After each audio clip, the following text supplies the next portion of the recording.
to the World Series. College football, the Daytona 500, the Indianapolis 500, the NFL, and the FIFA World Cup 2026. The world's biggest events are on Fox Sports. We are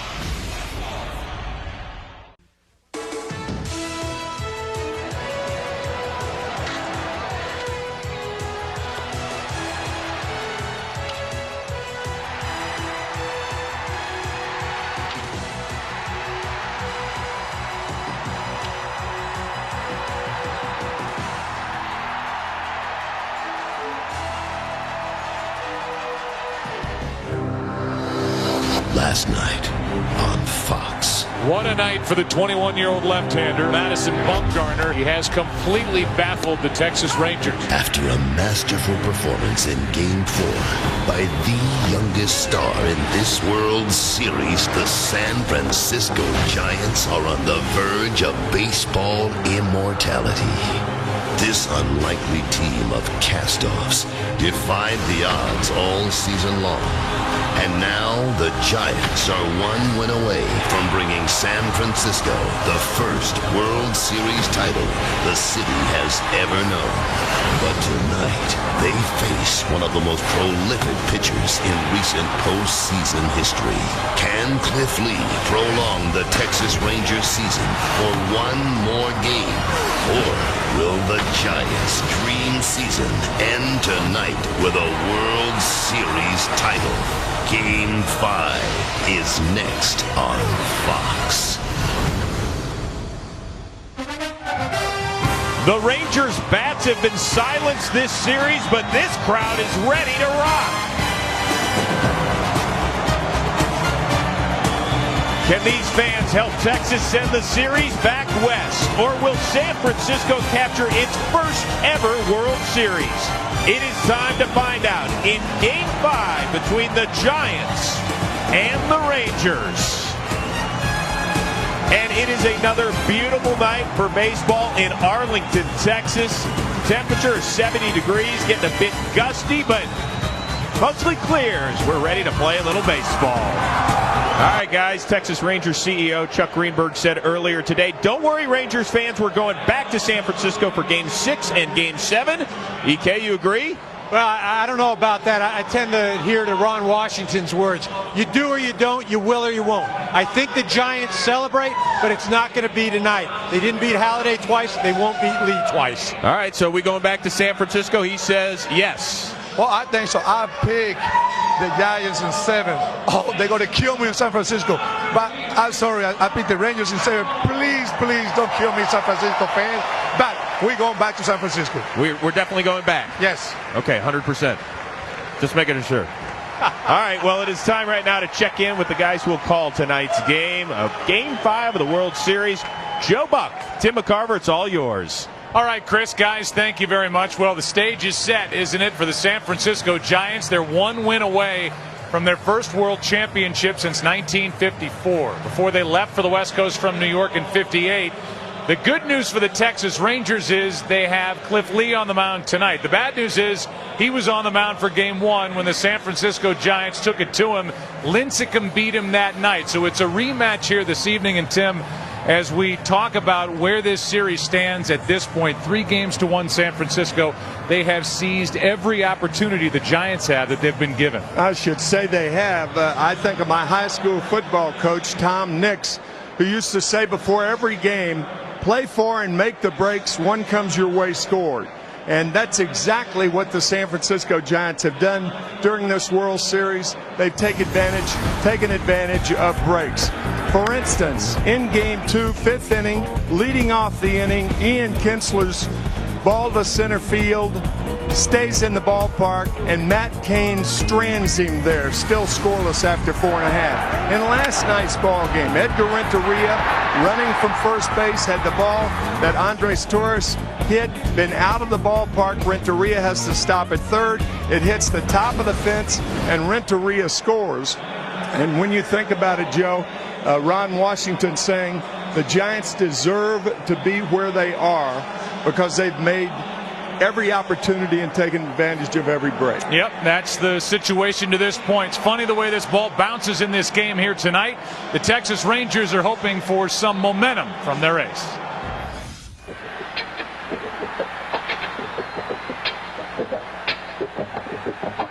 Previously undefeated in the postseason, Cliff Lee lost Game 1 to the Giants. But now down 3-1. Can the Rangers ace keep their championship hopes alive in front of the hometown fans? Game 5 is next on Fox. We'll be right back after this short break. The Better Together community has helped me in my faith walk. You're the one that encourages me to walk by faith. And that has been one of the most beautiful things in my life. It's been a joining of my friends that have helped echo this beautiful voice of hope and grace and encouragement around the world. So my sweet mother-in-law, Jane Crouch, looked at me one day and she said, "Lori Michelle," she said, "it's time for you to do something for the women." So I really took that to heart. But my husband also took it to heart. He said, "I think that would really bless women all over the world." And God started gathering the people. And so Better Together just took shape, and we started shooting in April of 2019. Little did we know that it was just before this global pandemic that Better Together voices were on the air. And I just believe that the next 1,000 episodes, they will keep up with the times of what our world needs, bringing his kingdom down here to earth. And I want you to be able to get what God has for you, because we get to grow together. We get to worship together. We get to be a part of each other's lives. And I pray that it has ministered to you in a beautiful way.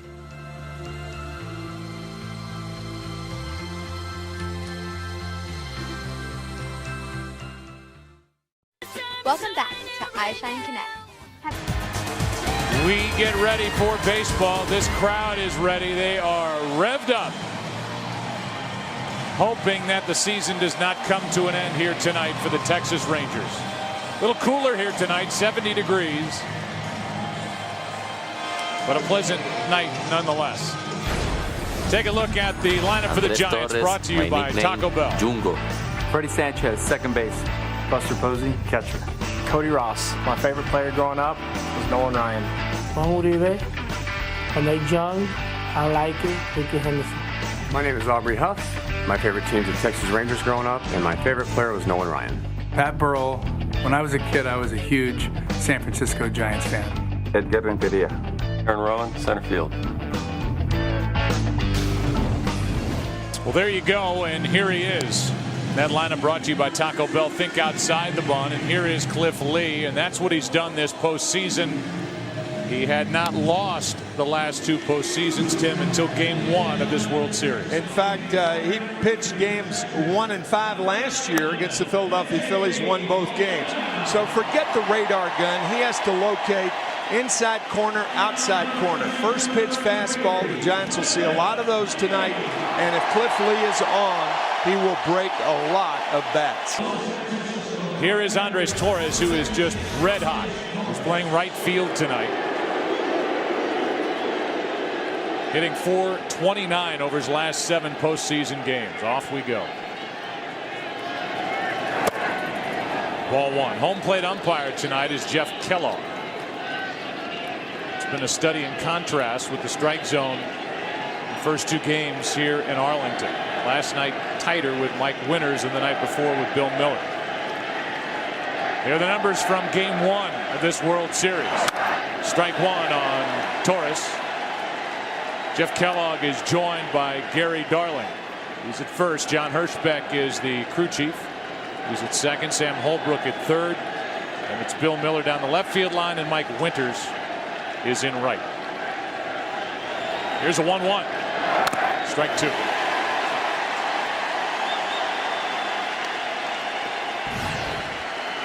Cliff Lee has to pitch tonight like he did in Game 1 of the World Series last year at Yankee Stadium. 9 innings, no earned runs, 6 hits, and he starts with a strikeout.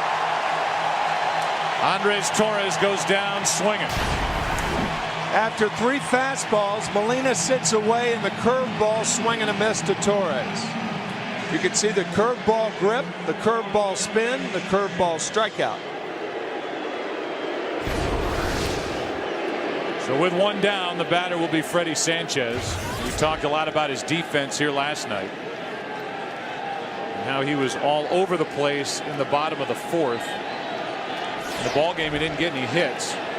But Bruce Bochy's manager said that's as good as we've seen him in a half inning defensively since we got him last year. Ball 1 high.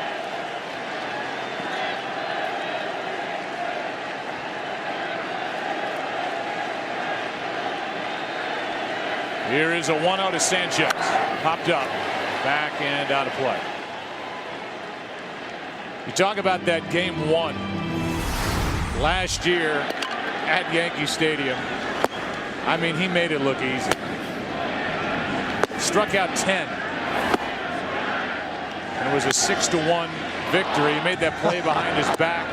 Caught a pop-up like he was playing softball in the park. And he fools Sanchez here for strike 2. When you make it look easy and it's not, you know you've got something. Good changeup from Lee.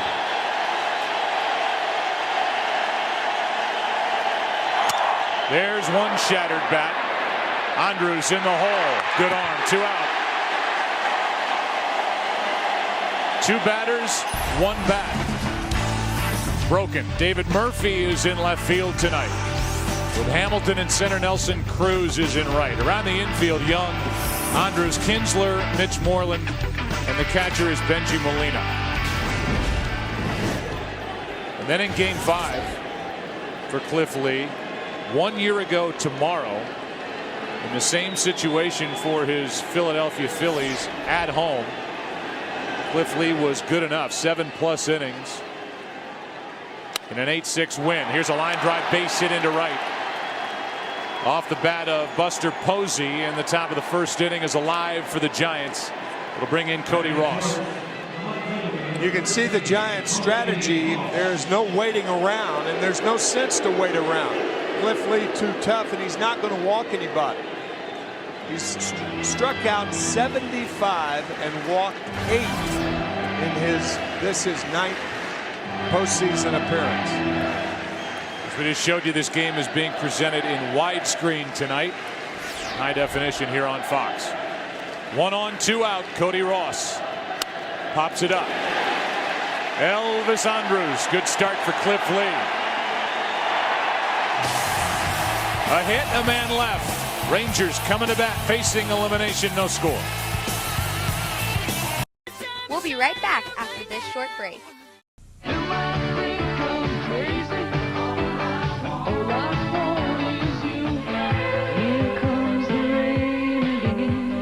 Nina B here, flashing back to the 80s. You know, music videos created a whole new kind of star in the 80s, and they're all here in Westwood's new collection, 80s Retro.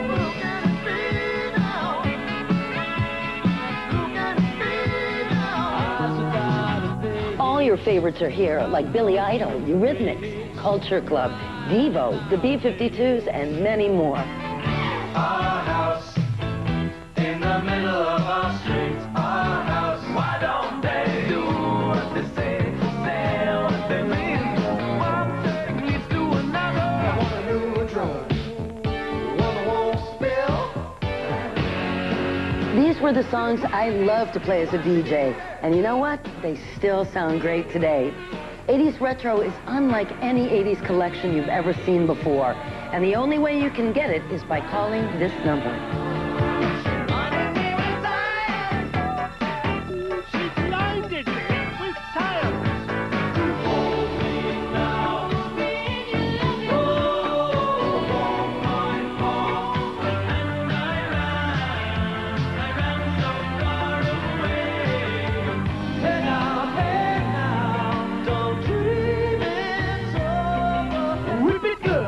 This is the original alternative music. Get 80s Retro on 2 cassettes for $23.99 or 2 CDs for $27.99. This is the 80s the way you remember them. To order 80s Retro, call the number on your screen or send check or money order for $23.99 for 2 cassettes or $27.99 for 2 CDs plus shipping and handling to the address above. Rush delivery available. 80s Retro is not sold in stores. Call now. Welcome back to iShine Connect. Taco Bell starting lineup to face Tim Lincecum. Taco Bell think outside the bun. Here are the Rangers. Elvis Andrew. Growing up, my favorite team was the Cleveland Indians. Michael Young, my nickname is Flip. Josh Hamilton, my favorite player as a kid. Tony Gwynn, Paul O'Neill, and Cal Ripken Jr. Nelson Cruz, my nickname is Nelly. Ian Kinsler, my nickname is Kins, or Wash likes to call me Bootsy. David Murphy, my favorite player as a kid was Ken Griffey Jr. Benji Molina, catcher. Mitch Moreland. My favorite team growing up was Atlanta Braves. Benji Molina told you his favorite players. At least right now, probably be his two brothers. The other catching Molinas. And here is Tim Lincecum, who this postseason is making his 6th appearance, his 5th start. Here's Elvis Andrus trying to figure something out for this Rangers offense. If the game is any indication to his warming up, Tim Lincecum will throw harder tonight than he did in San Francisco. I mean, he was blowing warming up. First one 92 and it's high. See if he can control that velocity here early. Andrus, Michael Young, Josh Hamilton. Lincecum knocks it down, makes a good play. 1 out. Scouting report, Tim Lincecum, like a lot of good pitchers, gets ahead with strikes, and he gets them out with balls out of the strike zone. He's got the best changeup in the game, and that changeup is helped by that violent delivery. Great torque and turn in his windup. Squeezes everything he can out of a 5'11", 163-pound body. Michael Young takes a strike. Young so far against right-handed pitching this postseason is 7 for 40. So he has struggled against right-handers. He has dominated lefties.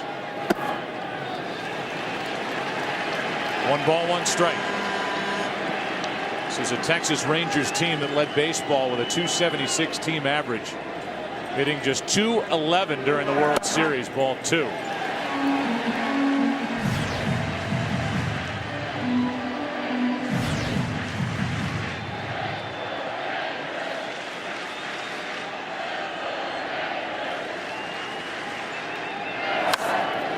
That's strike 2. 2-2.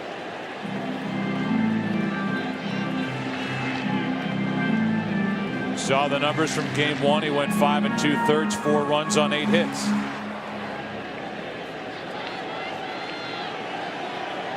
Part of the 4-man homegrown rotation the Giants have featured this postseason. That's high. And a full count. 1 through 4 spots last night shut down by Bumgarner. And then Brian Wilson, a combined 1 for 14. There's Madison. Fly ball into right. Sends the right fielder Torres back for out number 2. Here is who Tim Lincecum has defeated this postseason.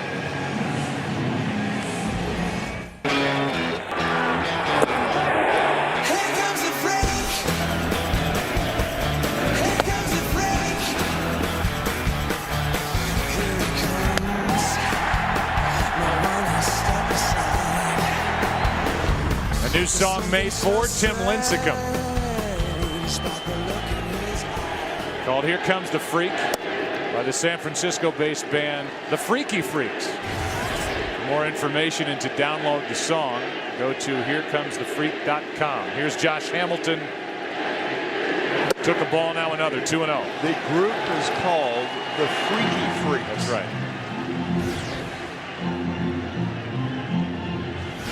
Gotta love it. 2 out, nobody on. 2 balls, no strikes. No score in the first. 2-1.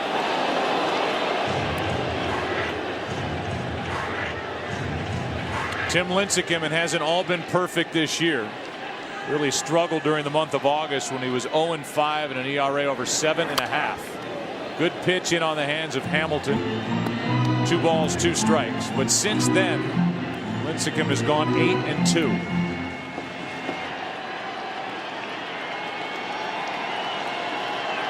But since September 1st, it's now November 1st, and a ground ball to first. Here's some more from the Freaky Freaks. No score after 1, game 5. Hear him. There's something so strange about the look in his eye. We'll be right back after this short break. Mama, I played with Natalie today. You did? She's a girl at my school. She has pretty hair, and I like her long hair. Mm-hmm. We played together, we talked together, and we were eating outside, and bugs got on it. Ooh. Ooh. They're just fly around and get on people's food. Then we killed all the bugs, and then it was gone before we knowed it. A message from Major League Baseball. Welcome back to iShine Connect. For the Giants in the second with no score, it'll be Uribe, Huff, and Pat Burrell. Juan Uribe takes the ball low. The next 5 guys in the lineup for the San Francisco Giants are pending free agents. Uribe, strike 1. Uribe has made his mark this postseason, yet he has only 6 hits, 9 RBIs, with a batting average of 140. On deck is the guy who led this team in home runs and RBIs, Aubrey Huff. Went deep last night. That's foul, strike 2. Larry Baer, the Giants president, told us that they will make every effort to sign Aubrey Huff. The others, he would not comment on.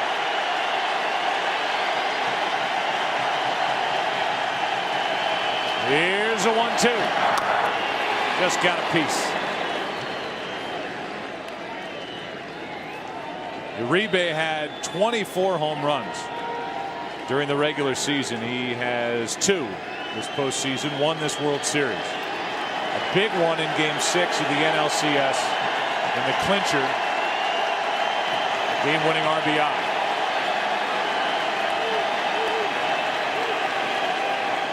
Time call. Cliff Lee is making his first home start this postseason.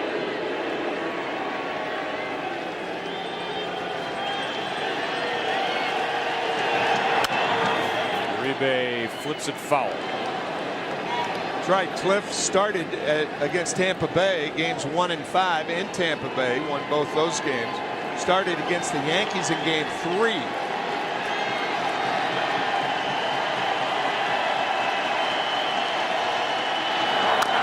Uribe in a good battle. Trying to get on to start this second. Traded to the Texas Rangers on July the 9th. Rangers were 5.5 up. Ended up winning the AL West by 9 games over Oakland. A 1-2. 2-2. And it's for a game like this, a start like this, on a stage like this. Texas Rangers traded 4 young players, including Justin Smoke, to get him. He is a free agent to be. 1 away.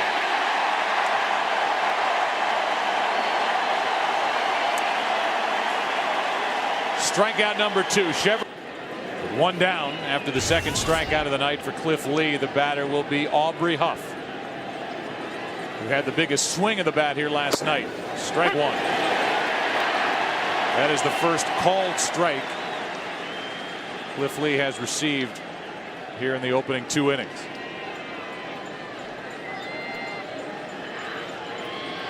The 0-1. Kinsler. 2 out.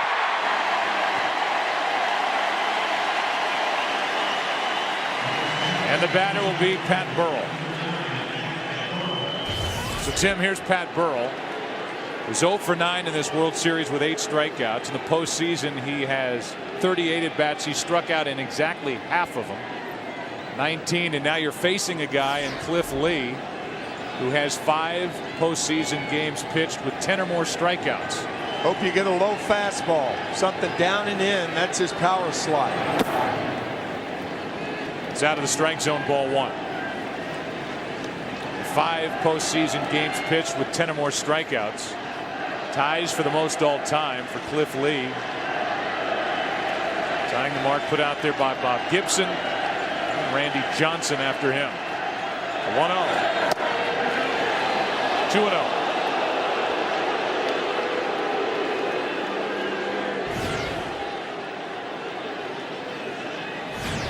Pat Burrell popped 18 home runs after he was picked up by the Giants, the team he grew up rooting for. Went to high school in San Jose. Started this season as the DH for the Tampa Bay Rays. That's ball 3. Yeah, the Giants tried to sign Nick Johnson, then Adam LaRoche as their first baseman. Unsuccessful with both. Burrell may be hitting here. He is, and he pops it foul, backing out of play. Why not try and get him a pitch to drive? And Bruce Bochy turned him loose, and we were talking before the game.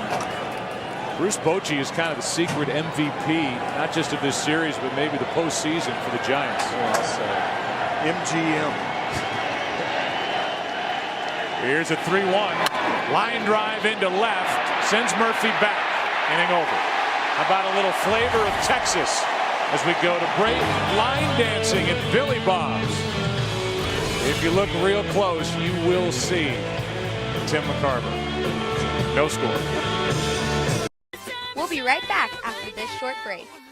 I turn to you like a flower leaning toward the sun. It's about to hit. So brace yourself, because you're going to get fired up. 2 incredible CDs packed with over 2 hours of all your favorite dance hits.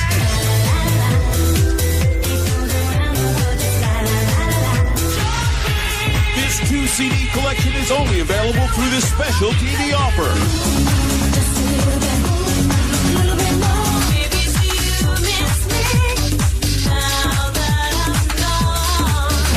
This 32-track collection will keep you mesmerized. Pick up the phone or log on to MusicSpace.com and get it now.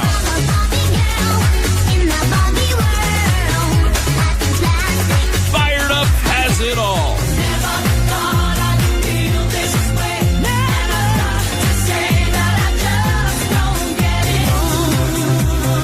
Don't wait any longer. Order this collection by Rush Delivery.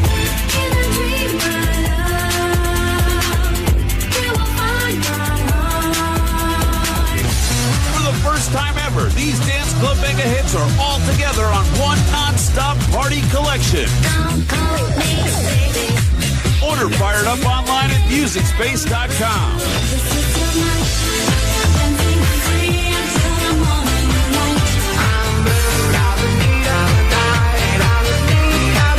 You can't get this 2 CD collection in any store. Fired Up now and sleep later. To order, have your credit card ready and call the number on your screen or log on to MusicSpace.com. Rush delivery available. Do it now. Welcome back to iShine Connect. Inning for Tim Lincecum. Got 2 groundouts, a fly ball to right. Here in the second, he'll deal with Vladimir Guerrero, Nelson Cruz, and then Ian Kinsler.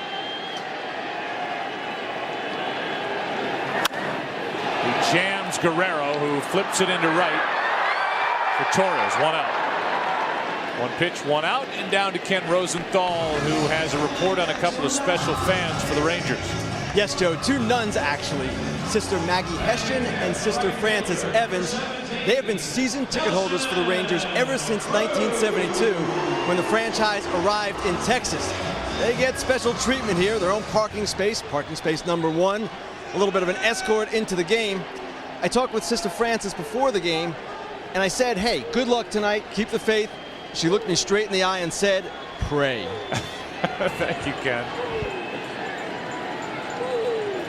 And Nelson Cruz grounds to second. 2 pitches, 2 out.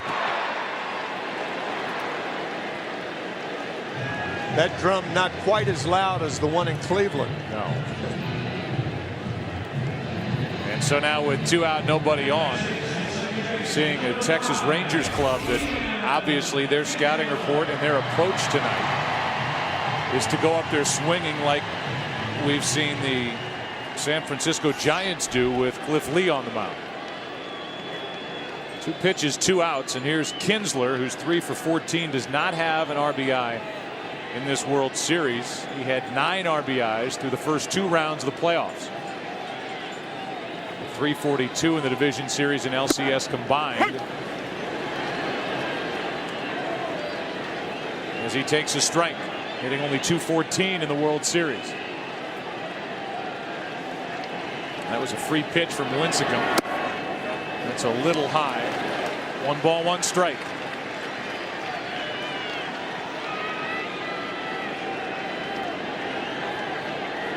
With 2 out, nobody on, Kinsler, strike 2.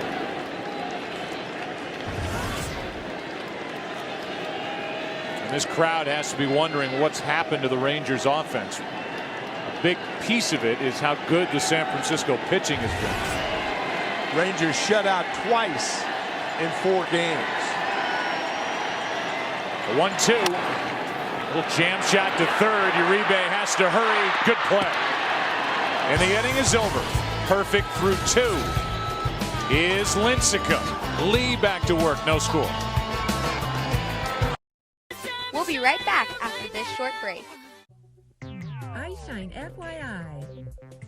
Hey, aren't you one of the eyeshiners? Aren't you one of God's greatest creations? No, I'm not anything special. Of course you are. Yeah, right. I don't sing or play or anything. I'm just a kid. No, you're way more than a kid. You don't even know me. Yeah, but I know who created you, and that makes you special and amazing. You think I'm amazing? Amazingly awesome. No, you're amazing. You have a CD. You're on a TV show. That may be true, but that's not what makes me amazing. See, you admit you're amazing. You are too. God made us each unique and are special in our own ways. So we're the same. That means I'm kind of like an eyeshiner too? Mm-hmm. God loves us the same amount. So let me get this straight. If you shine and we're the same, that means I shine? Exactly. Stay connected with everything Eyeshine at EyeShineLive.com. Welcome back to iShine Connect. Major League Baseball is proud to support Stand Up to Cancer. Visit standuptocancer.org to learn more about how you can help us in the fight against cancer. First up is Edgar Renteria, another free agent to be, then Aaron Rowan and Andres Torres. 8, 9, and 1 hitters against Cliff Lee, who's allowed a hit. And first pitch swinging, Renteria, right side, Kinsler, 1 out. Nice moment between a father and a son before the game. The father happens to be Aaron Rowan. The son is 5-year-old McKay. Hey, bud. Ladies and gentlemen, here is the starting lineup for your champion Texas Rangers.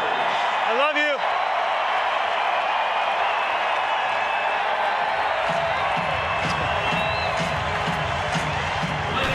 McKay turns 6 on December 5th.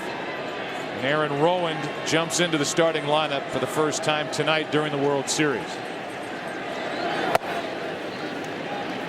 Takes a pitch low, ball 1. There are his numbers for the postseason.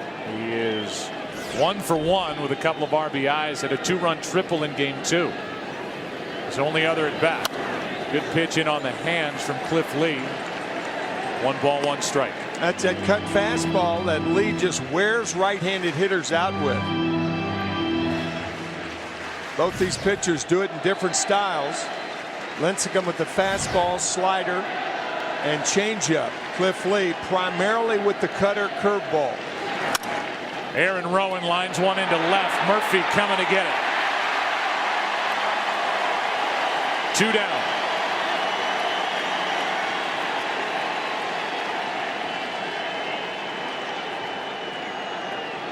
Talked about Lincecum's violent delivery.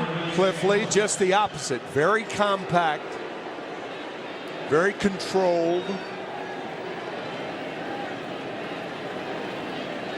And I think what we're seeing here early is what we expected to see in game 1. Right. And really never did. With Lee and Lincecum both look on. Here's one up the middle. Kinsler can't get to it.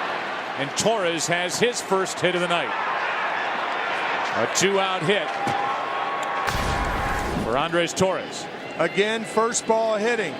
This fastball finds the middle of the plate. And that's the one thing Cliff Lee does not want to do. Throw too many fastballs in that area. When we said locate on the scouting report, we meant inside corner, outside corner. Freddie Sanchez. He is 5 for 19 in this World Series, 3 RBIs. In game 1 against Cliff Lee, he was 3 for 3 with 3 doubles. We're going to check on Torres, who's done a little more running. He has stolen 2, been caught, however, 3 times so far this postseason. He's 1 for 1 in the World Series. Lee does not have a good move to first, but he's very, very quick to the plate, and that often thwarts potential base runners. Such an abbreviated leg kick. Yeah, it's almost a slide step. That's his natural move toward home plate. First pitch of ball to Freddie Sanchez. And that's what dugouts do, and a coach in the dugout will do. That pitch misses, barely up and away. The count's 2-0. They have a stopwatch, and they time how long it takes a pitcher to get the ball to home plate. And if you combine that quick release with what Benji Molina can do behind the plate, Andres Torres has got his work cut out for him if he's going to steal. There's one caught by Cliff Lee. Are you kidding? All part of that compact delivery, always ready to make the play. A little floating line drive.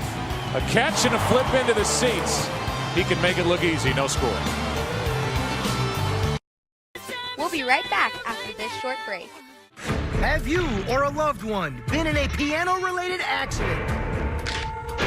Whether you've had your fingers slammed in a piano, been crushed by a falling piano, or your teeth are now piano keys, these scales of justice are here to fight for you. There's no need to face the music alone. Avoid slapstick injuries and watch Tune In With Me.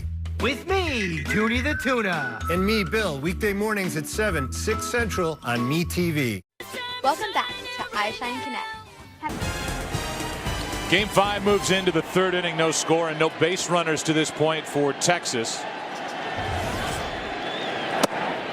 David Murphy takes a strike. Murphy back in there. Frank Coeur had made the last 2 starts against left-handed pitching. That's on the outside corner. 0-2. David Murphy, a .291 hitter this season against right-handed pitching, including the postseason, and those are just 3 perfect pitches from Lincecum. Drilled the corner and then went even farther away with a changeup. 2 fastballs on the outside corner and the changeup, and Murphy must have missed that change by about 6 inches. Not even close. Lincecum is dialed in as Benji Molina steps in.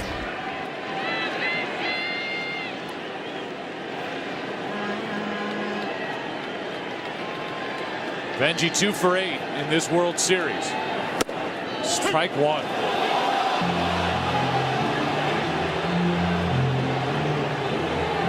Benji thought it was up.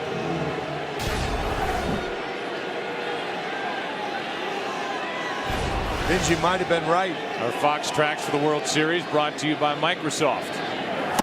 And now Benji chases one, and he's in the hole in a blink. 0-2. 5 straight strikes from Tim Lincecum.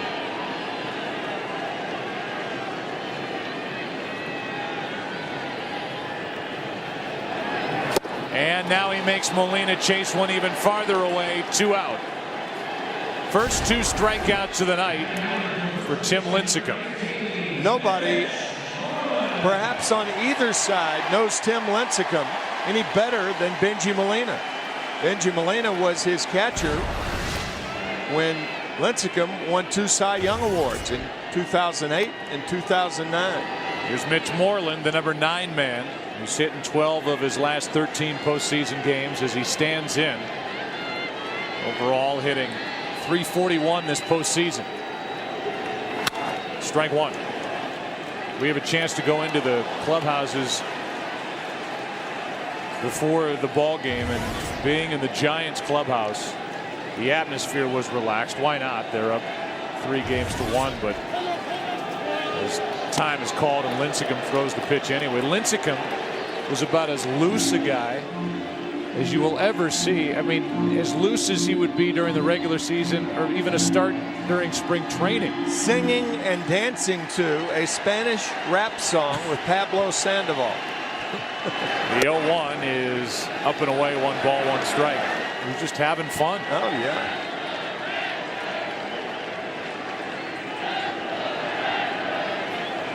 Here's a 1-1. That barely missed. 2-1.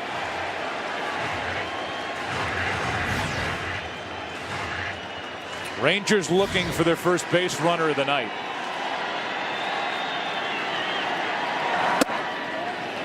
That is high, and it's 3-1.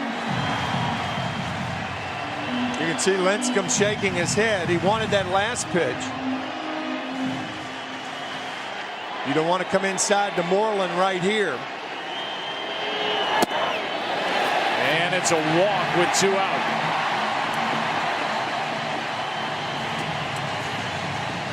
Tonight's Pizza Hut player favorites delivered to you by Pizza Hut. Your favorite moments deserve our favorite pizza. And for Lincecum, his favorite TV show's Family Guy, as we keep it in the family. His hobby is golf, and he likes to wear bow ties.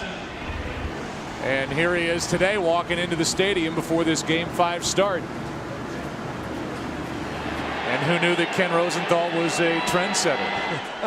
Actually, Joe, Tim was doing it before I did. He started in mid-September patterning himself after the Giants owner, Bill Newcomb. He actually learned to tie his bow tie while watching a video on YouTube. He's way ahead of me. I require practically an entire staff to get this thing on, led by Fox's Jim Bernard. That's good business, to pattern your clothing after the owner. Yeah, that's not, I mean, not a bad thing. 1 ball, 1 strike. Not at all. Bill Newcomb, who is in charge of this Giants franchise and who was wearing cowboy boots here for Game 3.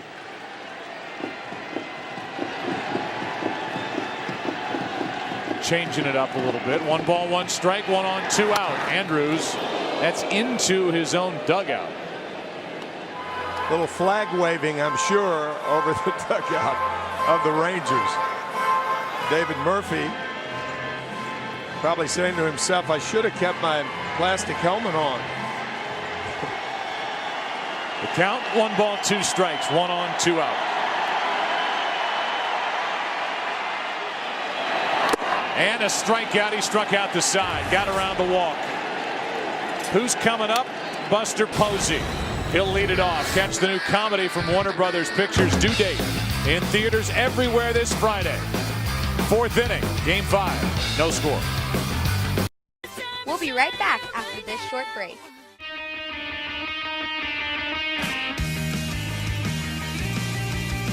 I first started breaking out when I was 14, which was my first year of high school. Dealing with zits on my face didn't really make it any easier. It is not cute, it is not fun.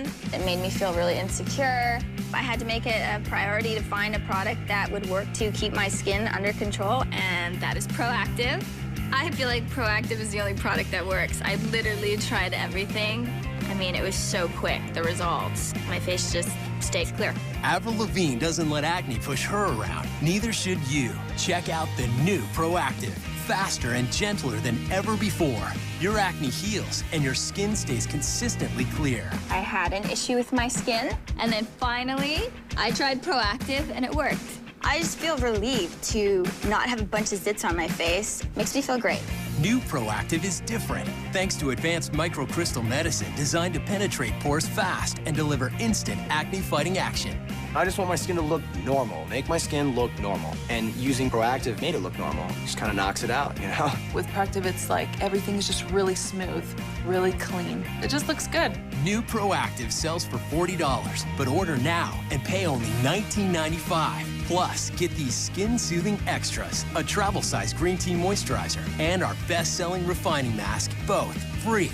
Proactive changed my life. You know, it made me feel better about myself and my skin and my face. I'm committed. New Proactive is a breakthrough with advanced microcrystal medicine, great free extras, and this new must-have book with secrets to flawless skin. All this a combined $72 value, yours for only $19.95. And it's risk-free. Get results or your money back. Call 1-800-530-4559. Show acne who's boss.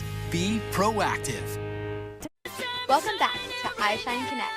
This tonight, beautiful night in Arlington, Texas. 70 degrees at the start of the evening, a little cooler than last night. Still, here we are on the 1st of November.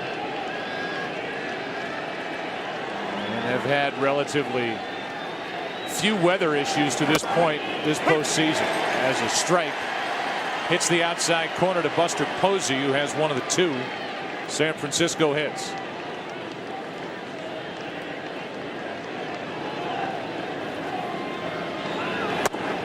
One ball, one strike. Joe, can't talk enough about how a young 23-year-old has learned a difficult craft so quickly, and all that is involved in catching for a major league team. There's a strike. I mean, who was to know that this spring Buster Posey and Benji Molina, who were together, would be a part in the World Series? So here he is, 2.5 feet from his mentor. And he stays alive. Buster last night went deep into center field, and when he did it, he became the 5th rookie catcher to hit a home run in a World Series game. He's been consistent. 273 overall during the postseason, hit .305 during the regular year. He shoots one foul down the right side.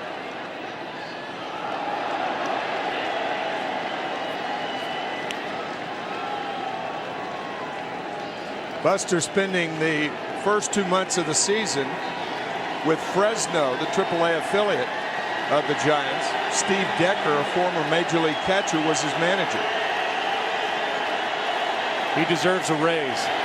Here's a foul backing out of play. I think he'll get one way or the other.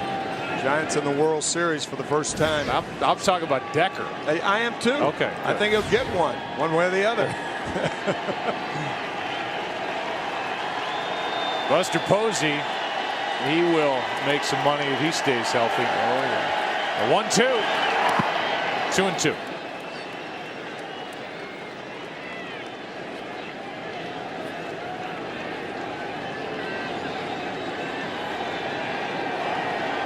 Right now, I believe he's making the minimum, which is right around $450,000. Minimum for a major league player. Here's a 2-2 pitch from Lee. Full count. When I played in 1963, the minimum salary was $6,000 a year. Gosh.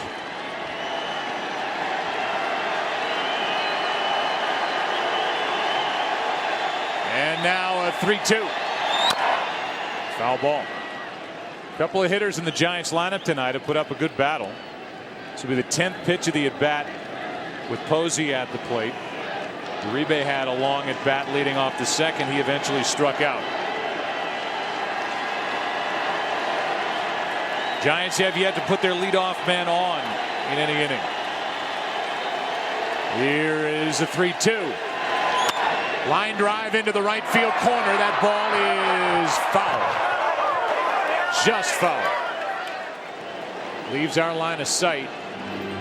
Called foul by the right field umpire Mike Winters. They've talked about how quickly Buster Posey has learned his craft behind the plate. How about at the plate? learning to go the other way with 2 strikes. We've seen him do it against Philadelphia when he had those 4 hits against the Phillies in the game 1 in the 9th inning. He's really got an idea of how to play the game of baseball. Another 3-2. Now he goes to the left side for Michael Young. 1 out. How about a little bit more about Buster Posey? There's the full name, Gerald Dempsey Posey III. Father was nicknamed Buster as a kid. Converted from infielder to catcher at Florida State. Number 5 overall pick by the Giants in 2008, and when he was a junior at Florida State, he won the Golden Spikes Award. So they got a good one and somebody to build around behind the plate in San Francisco. 1 out. Here's Cody Ross. Strike 1.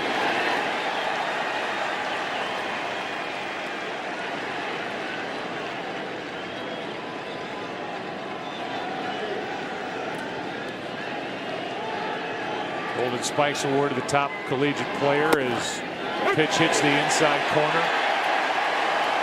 And it's 0-2. There's the pitch count for Cliff Lee as he looks for out number 2 here in the 4th.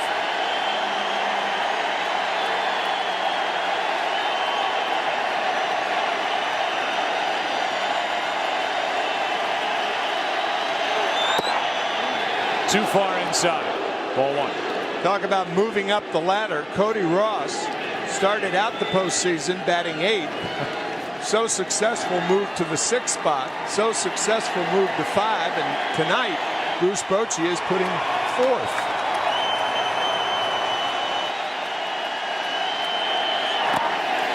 Lee gets him swinging, 2 out. And a big hook from the left-hander for his 3rd strikeout of the night. Boy, this was a wicked curveball diving out of the strike zone to get Ross.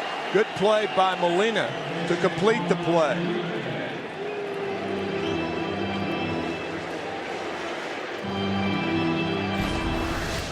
And with 2 out, nobody on, Juan Uribe steps in. He struck out his first time up. Struck out twice against Lee in game 1.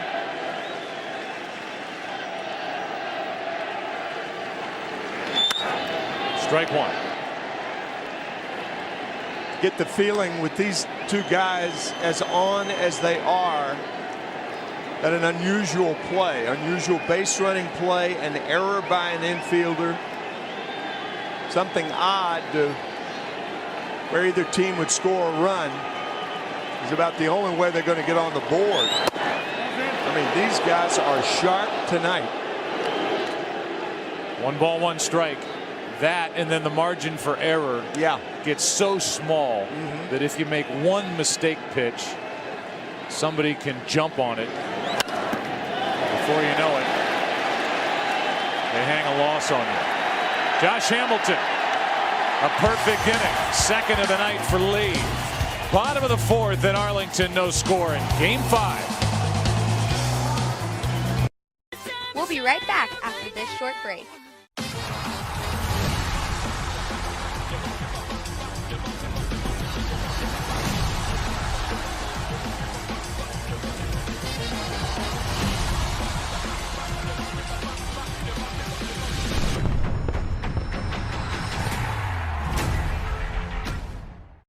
Welcome back to iShine Connect.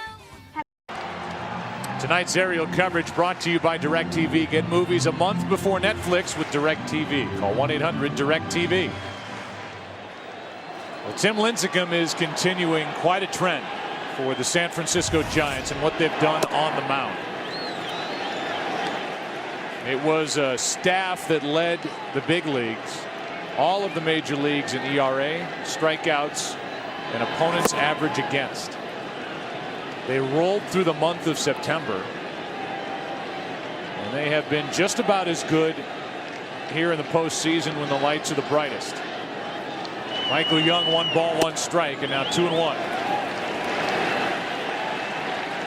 Only man to reach was a 2-out walk picked up by Moreland last inning. And Lincecum struck out the side.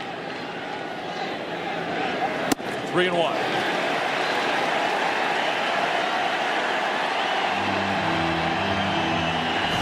Rangers with an opening here. Fastball count for Young. And he rips one into the corner. Foul. And it gives us a chance to look at some of these numbers for the pitching staff for San Francisco. Since September 1st, 18 straight games allowing 3 runs or fewer in September, which is an incredible feat and something Eric Karras talked about during the pregame. Starters in the division series, an ERA under 1. The bullpen in the NLCS, outstanding. And then 2 shutouts in this World Series.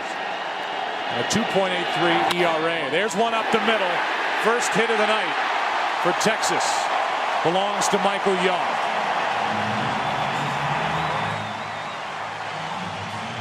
When major league hitters see 5 or 6 pitches of the same kind in any at bat, the chances go up that they're going to find a hole.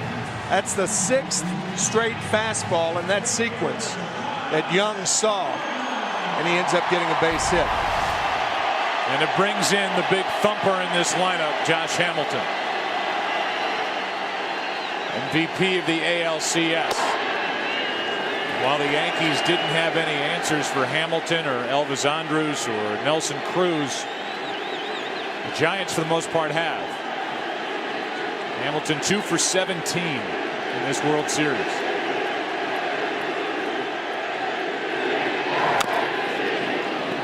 One ball, 1 strike.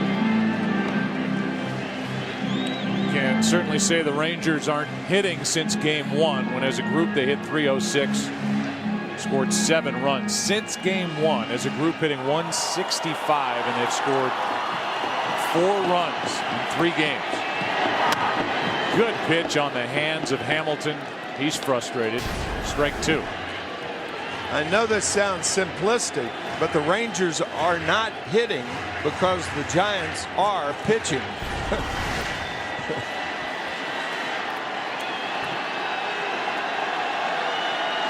Still a great point. And the 1-2. Got him reaching and just got a piece to stay alive. So in on the hands and then down and away, and Hamilton just ticked it. What that changeup does, it really robs a hitter of his power. You can see Bruce Bochy does not call that a splitter, but it goes down like a splitter and very, very deceptive.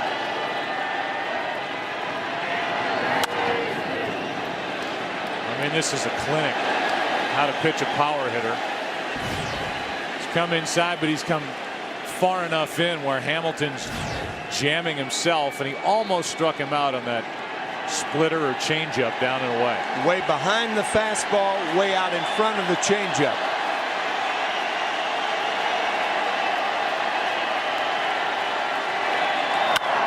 Hamilton pops it foul, and that ball will carry out of play. During the season, just so you know what kind of a hitter Josh Hamilton is, became the 7th in American League history to hit .350 or better, have 40 or more doubles, 30 or more home runs, drive in 100. Last guy to do it was A-Rod. Hamilton strikes out, and Lincecum just carved him up, 1 away.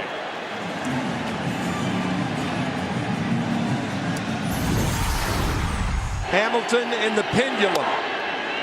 Fastball misses. That's a breaking ball. That's a fastball inside. A piece of the changeup. Fastball behind it. Fastball behind it. Got him. Now here's a guy. And here's Guerrero into the hole. Renteria to second, out. The only out, 2 away. I was going to say, Joe, a guy who will probably be the American League most valuable player, and making him look that bad gives you an idea of the stuff of Tim Lincecum and his ability to make a hitter look foolish. Nelson Cruz walks in. Eventually, they're making him tuck in his shirt. There are the numbers. 48 pitches for Lincecum, 2 out in the bottom of the 4th. 26 years old, from Renton, Washington, to Liberty High School.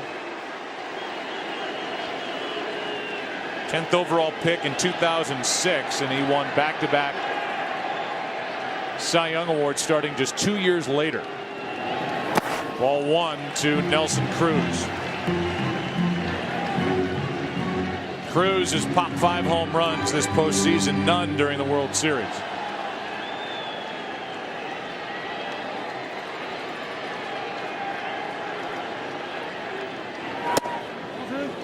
Too far inside. 2-0.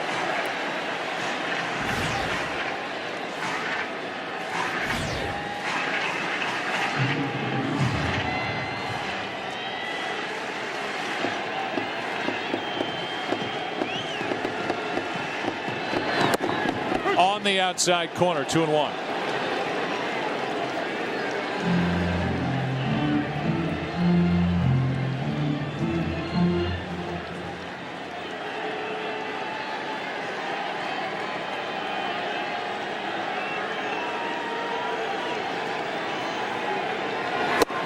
Late swing and a miss on a 93-mile-per-hour fastball, 2-2. That's what happens when a hitter has to look for the changeup, look for the changeup. Normally a fastball hitter in Cruz, he blew the ball right by him.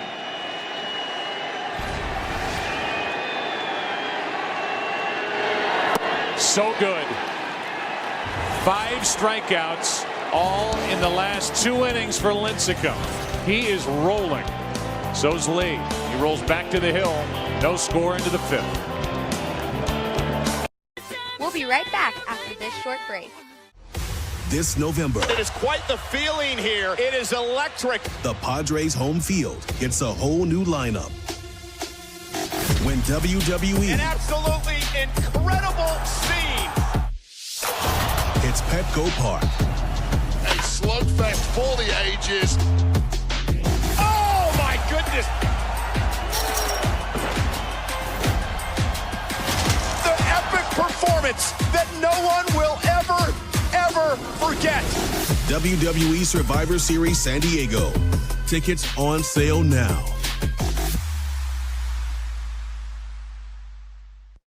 Welcome back to iShine Connect.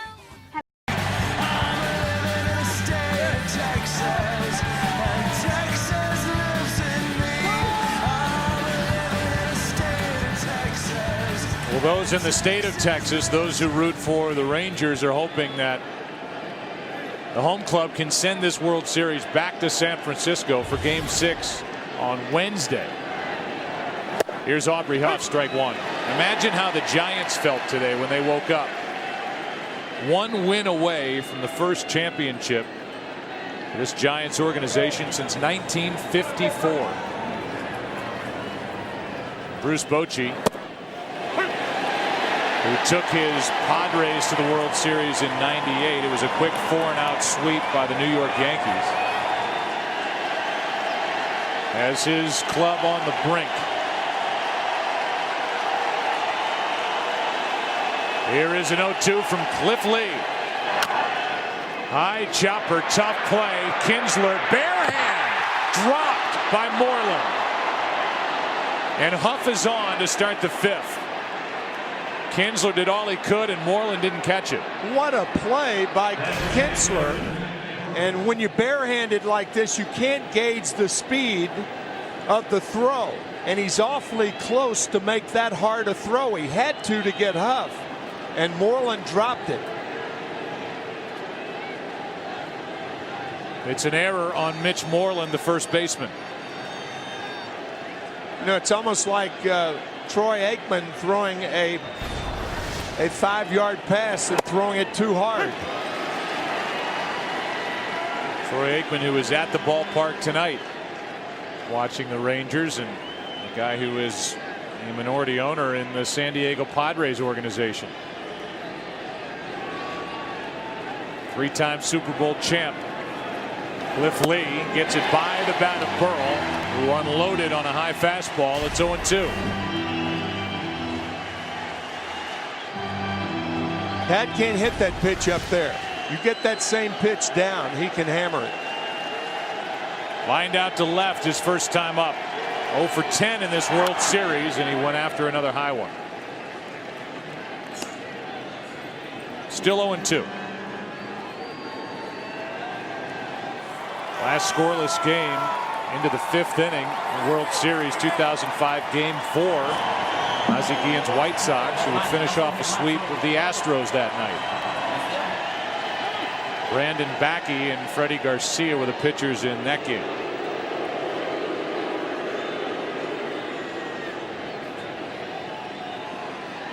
Hitters on both sides trying to slow these pitchers down. Once Lincecum from the stretch and then Lee from the stretch. They both worked very, very quickly and confidently. The 0-2 struck him out, one away. 4th strikeout of the night for Cliff Lee. Trying to pitch around that error that started the inning.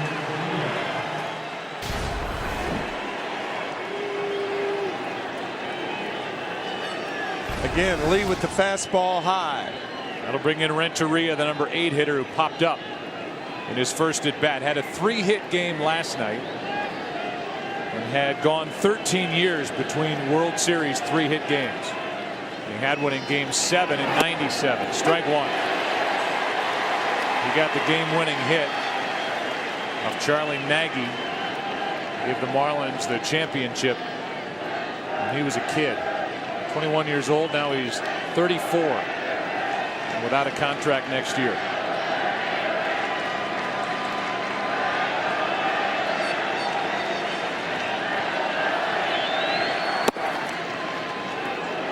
One ball, one strike.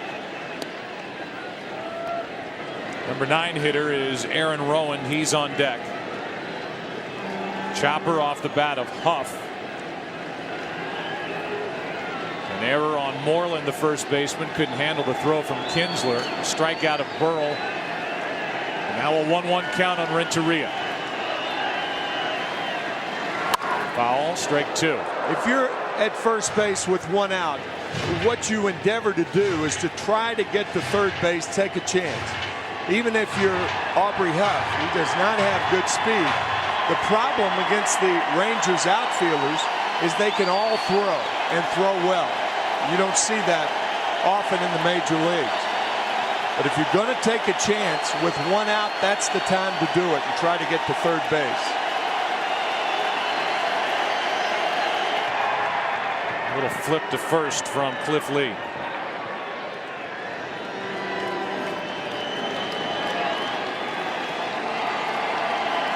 Lee, who started last year with Cleveland, traded to Philadelphia, traded in the offseason to Seattle, traded in July to Texas.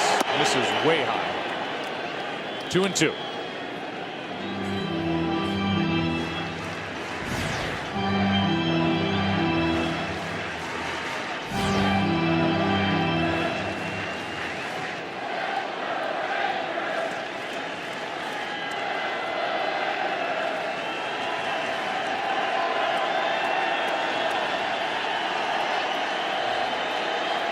The 2-2 to the shortstop, Andrews. Out.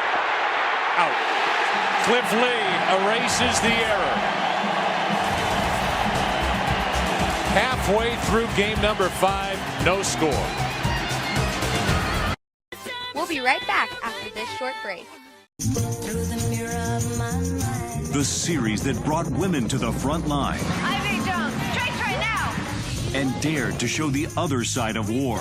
He gave him a home before he died so far away from it. Hits the beach with the most anticipated DVD release in 25 years. China Beach. I didn't think you'd let me walk away from this. Relive the stories that honored the young men and women who came of age on China Beach. It matters to me. He's my brother. In Iowa, he's your brother. Here, he could be just another spent shell. And recapture the moment with the soundtrack that defined a generation.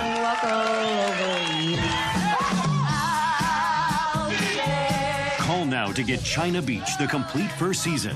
Available for the first time ever on DVD for just $39.99. The bottom line here is, do you want to deal or don't you? But wait, order in the next 10 minutes and we'll take $10 off. Anybody care for a swim? That's right. You'll get the complete first season. including the acclaimed 2-hour pilot. Is that all there is?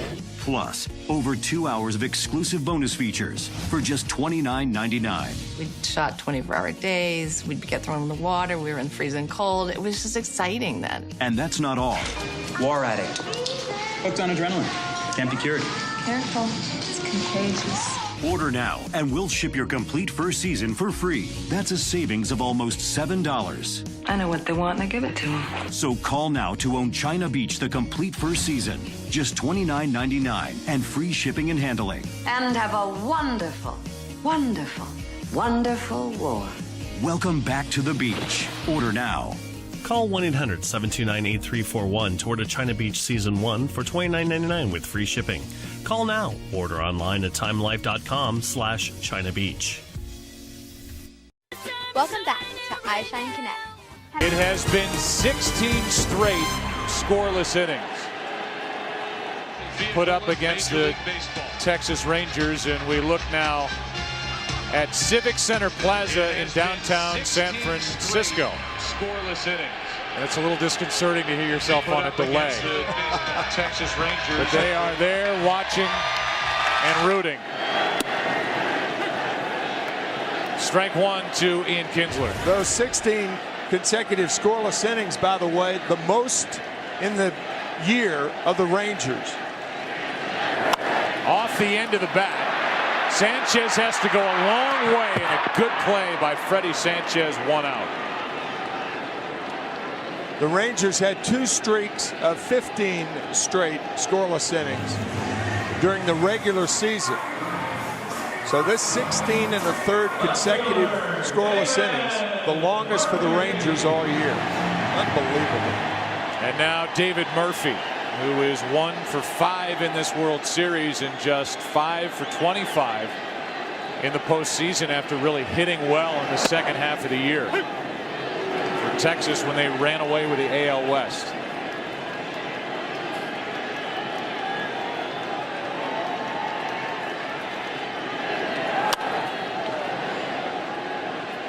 Murphy fouls it away, and that's strike 2.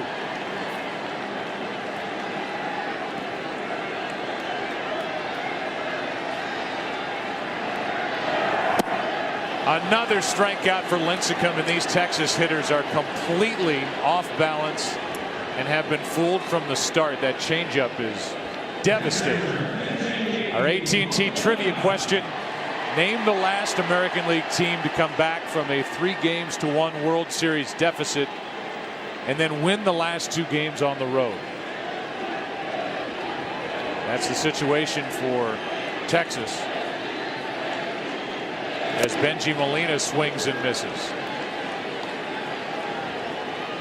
Just to follow that, 6 of the last 9 teams in the World Series down 3-1 playing at home have forced a Game 6, including Philadelphia last year with Cliff Lee on the mound. That is 2 quick strikes, and this crowd hasn't seen anything out of this Texas offense against Lincecum. He's a machine out there right now. The 0-2. A broken bat. Lincecum is just having fun. The underhand toss, and we go to the 6th. Lee and Lincecum. Who's going to get the L? We'll be right back after this short break. 2-time Grammy winner Kelly Clarkson talks about breaking out. There's off days where I'm like grocery shopping and someone comes up to me and they're like, hey, and I'm like, oh God, I have a planet on the side of my face. It's embarrassing, obviously. Kelly struggled with breakouts as a teen. Then the celebrity spotlight brought them back. I think it was like right after we started doing Idol, there was so much stress, and I started breaking out all along my chin. My skin, it's my job, so obviously you don't want to look like a pizza. Then Kelly found a beauty secret that worked. Proactive solution. When I found Proactive, I was like, oh my gosh. I was like, this is amazing. Like, I just remember seeing results right away. Before I started using Proactive, it was just an uphill battle. After Proactive, it's great. It's just blemish free. And that's what I like. Order now and get a 30-day kit of Proactive for just $19.95. The cool thing about Proactive is that you see results right away. And that's what people like. Proactive is the #1 best-selling acne system in America. Named Best Acne Treatment by Allure magazine. Even the first night I used Proactive, you know, it just felt so good and it felt so clean and fresh. With Proactive, I can walk down the streets and know that people are not staring at bump after bump after bump. They're staring at me. With Proactive's proven 3-step system, you can heal acne today and prevent future breakouts tomorrow. You know, it doesn't dry out the areas that aren't having problems, and it does fix the areas that do. I don't know how they do it, but it works. With our 60-day money-back guarantee, you can try Proactive risk-free. As a special free bonus, you'll get the amazing refining mask, designed to zap your problem zits overnight. When you wake up with clear skin, it just makes your whole day better. I think it's cool. I think it's a great skincare line, and I think that it's done nothing but help me. Order now and get priority mail shipping at no extra charge. Call 1-800-230-9090. Things are going well after Proactive, so use it. Welcome back to iShine Connect.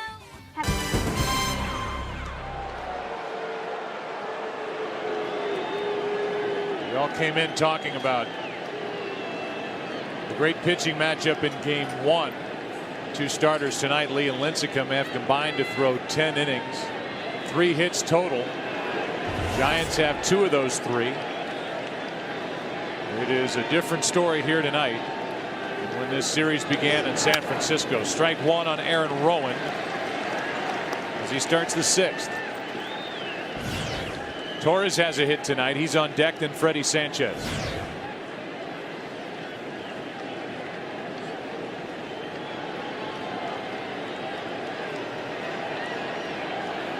Here's an 0-1. Fastball for a strike. Good zip on it. 92. Strike 2.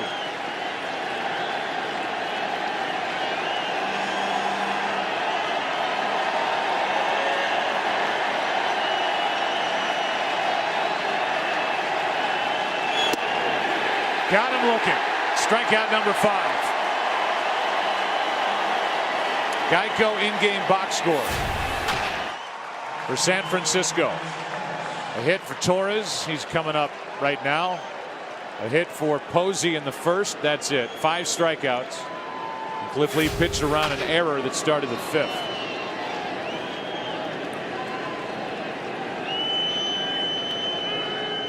Torres homered here 2 nights ago. He was batting left-handed. The switch hitter takes ball 1. There have been 31 outs recorded in this game so far. 5 of those outs were hit out of the infield. That's it. 5 of 31 fly balls to the outfield. Lee falls behind 2-0. Rowan is flied to left. Burrell flied to left. Uribe flied to center, and on the other side, Michael Young flied to right. Vladimir Guerrero flied to right.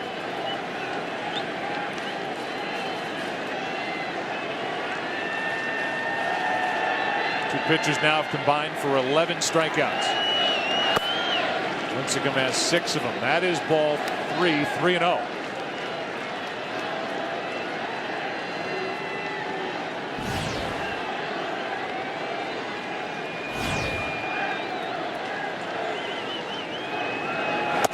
There's a strike. It's almost automatic. Tim gave you the number earlier. Now it's 79 strikeouts for Cliff Lee. He's been on the mound during the postseason compared to only 8 walks. 79 to 8. And Torres grounds to short. Andrews makes the play, and so does Moreland. 2 out.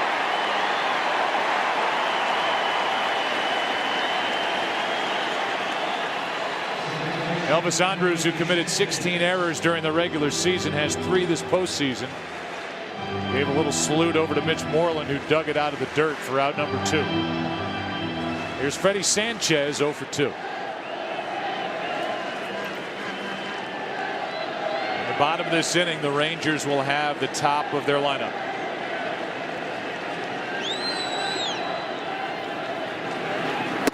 Strike 1.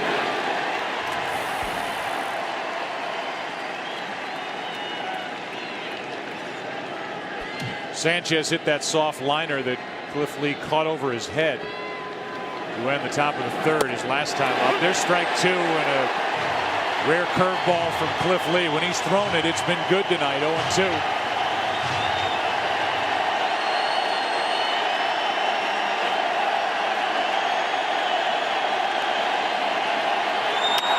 Fly ball into right center field, and a diving try, no catch by Cruz.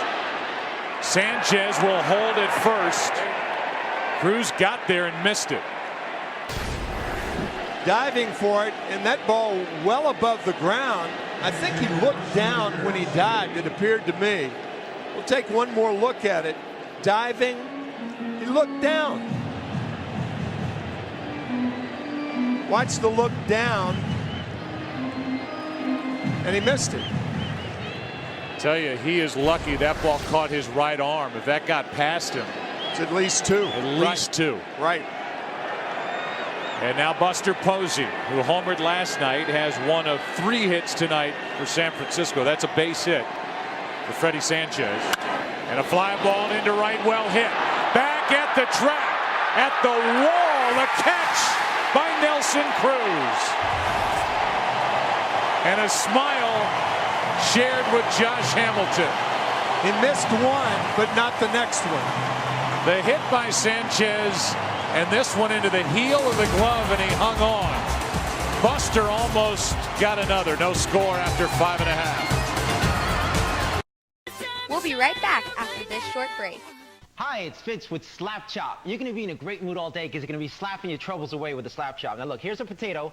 1 slap, you got big chunks for stews. 2 slaps, home fries in a second. You add a mushroom, the more you do it, the finer it gets. You don't have to switch any blades. You love salad, you hate making it. Take the stringy celery, take the carrots, salad. I love pizza too, but once in a while, get the veggies in. At least throw it on top of the pizza. This tuna looks boring. Stop having a boring tuna. Stop having a boring life. Here's a hard-boiled egg. 1 chop, you add the pickle, you add the green onion. And then what you can do, you can mix things together. You add the ham. You don't have time to make breakfast. You're going to have an exciting life now. Breakfast to go. You're going to love my nuts. Watch this. You can do everything in the cover. It's so easy. 1 finger. Kids can do it. They're going to charge you $1 for toppings at the ice cream stores. What about fruit? Look at that. Isn't that beautiful on your ice cream? It's so easy to clean. 1, 2. And pops open like that, like a butterfly to clean. Now, these other ones that you've seen in the store, you can't clean it. It doesn't open up. Bacteria gets in the food. You don't want bacteria in your food, right, guys? Forget about that. Take this Slap Chop onion with the skin. All right, this is making you cry, making me cry. Life's hard enough as it is. You don't want to cry anymore. The skin's at the bottom. Hey, look, if you want a little bit of onions, you don't want to drag out the food processor, the skin comes right off. We're going to make America skinny again. 1 slap at a time. When you buy the Slap Chop, we're going to give you the grady for cheese. White cheese, yellow cheese in the container. Comes with a twister. And watch this. Tacos, fettuccine, linguine, martini, bikini. Comes with 2 blades. Just bang it. Fine and coarse. Parmesan. Comes with a cover. Stay sealed. Put it in the fridge. Take it out when you need it. The Slap Chop sells for $19.95. And we're going to give you the grady absolutely free. But if you call now, within the next 20 minutes, because you know we can't do this all day. We'll double the offer. Just pay separate shipping and handling. So that's 2 sets for $19.95. Here's how to order. Call 1-800-641-0497. Call now and you get the grady absolutely free with the Slap Chop. When you call, ask about our foldable cutting board. That's 1-800-641-0497. 1-800-641-0497. Call now. Welcome back to iShine Connect. Mitch Moreland, the number 9 man, will start it. Then Elvis Andrus, Michael Young. Nelson Cruz had an eventful top of the 6th.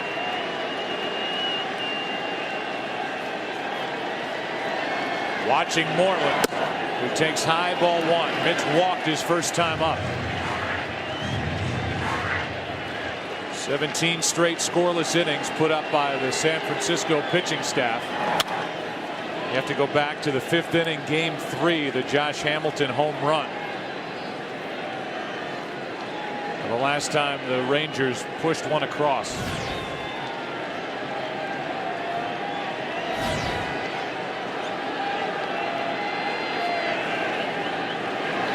That's up the middle. Moreland is hot. On base for the 2nd time tonight, a leadoff base hit.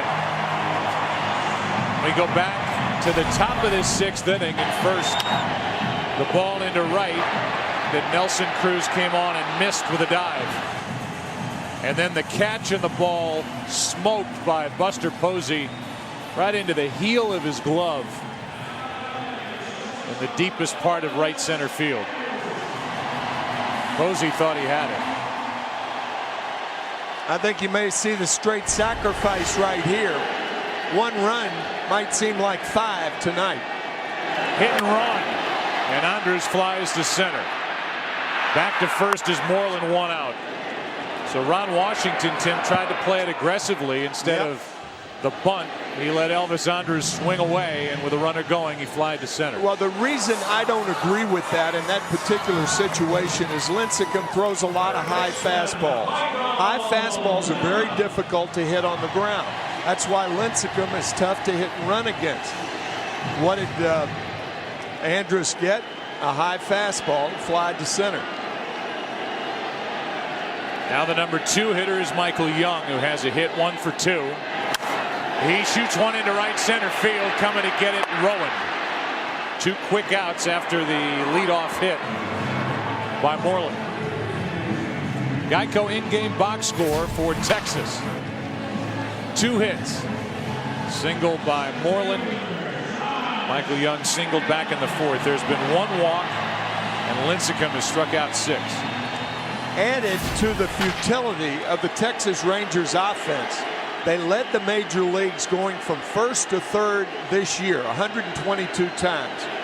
You know how many times they've done it in the World Series? None. Not once. Hamilton loses his bat deep into the crowd.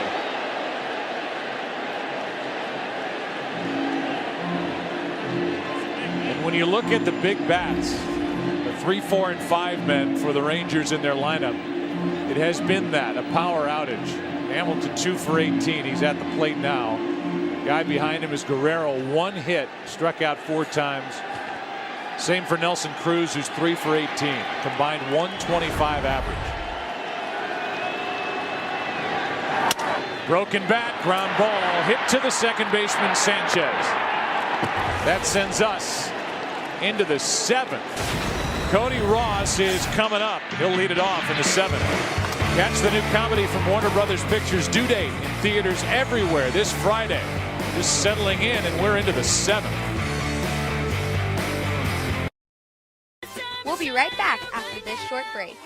All of our favorite items from the Better Together shop are on sale now. You do not want to miss these deals.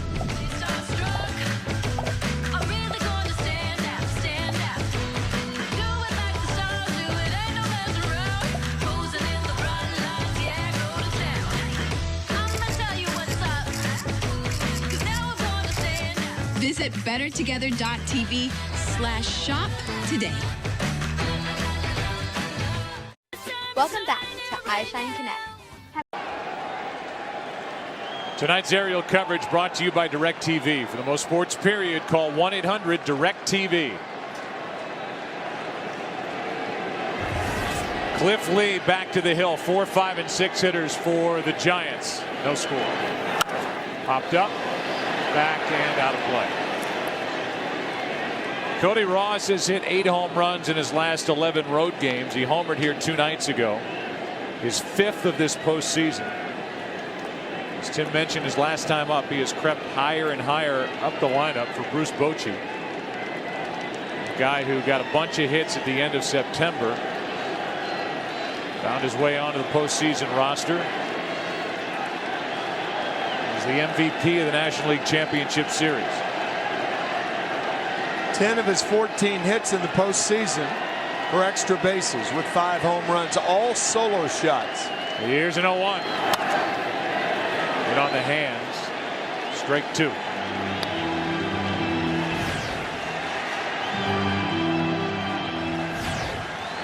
Uribe will follow, and then Aubrey Huff.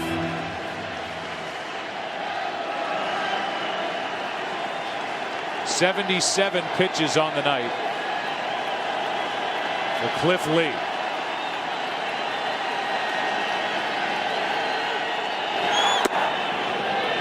Up and away, ball 1.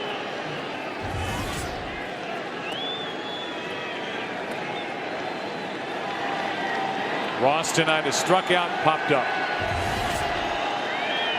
Lee has struck out 5. Allowed 3 hits. And Ross got a piece of that good Cliff Lee curveball.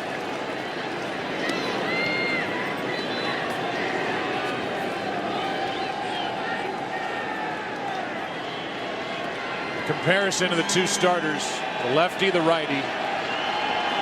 similar nights. Lincecum's only thrown 68 pitches. Here's a 1-2. Ground ball, base hit up the middle. Leadoff man is on for the Giants in the 7th. Our AT&T trivia question was named the last American League team to come back from a 3-1 World Series deficit and win the last 2 games on the road. Tim, the answer. The 1968 Detroit Tigers. Behind Mickey Lolich, won Game 5 at Tiger Stadium over the Cardinals, and then won Game 6 and 7 at Busch Stadium behind Denny McClain and Lolich again. If you're thinking bunt, Uribe had none all year. Bruce Bochy wasn't thinking bunt. That's a different situation with Uribe up there compared to Elvis Andrus. I mean, Andrus had only 18 extra base hits all year, so he was in a bunting situation. Obviously, Uribe wasn't.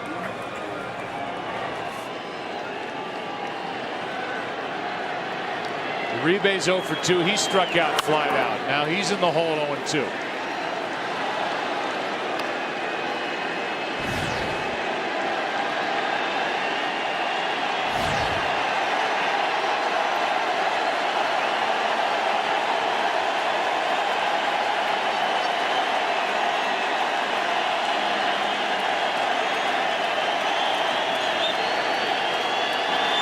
Line drive into center, a base hit on an 0-2 pitch.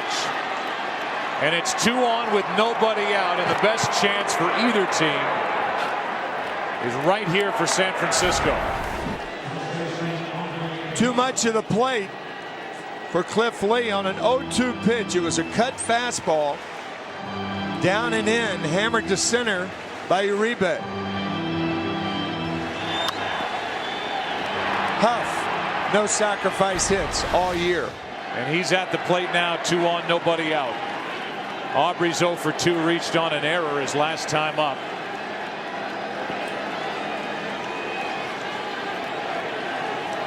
So the sacrifice called for in this situation, but you don't have the guy at the plate to do it. Michael Young is in, even with the bag maybe a step in front of it at third. And the bunt is a good one. The play by Lee for the out. Second and third, 1 away. And it took a good play by Cliff Lee to get 1 out. What a good bunt by Aubrey Huff. How about that? A sacrifice bunt, his first of the year in what could be a giant clincher. That's unbelievable. 2-run homer last night, a bunt tonight.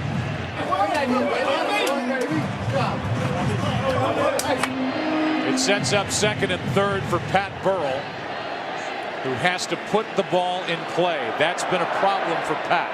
Not only this year, but the first of Aubrey Huff's career. In the World Series to present this opportunity to Pat Burrell, who's back in the lineup, sat out last night, and has struck out 9 times in 11 at-bats.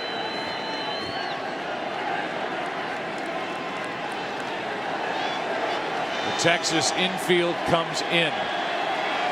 Remember, Cliff Lee has been staying up on Burrell. Burrell, a low ball hitter. He goes up for the strikeout or the swing and the miss. And now time called as Burrell gets out.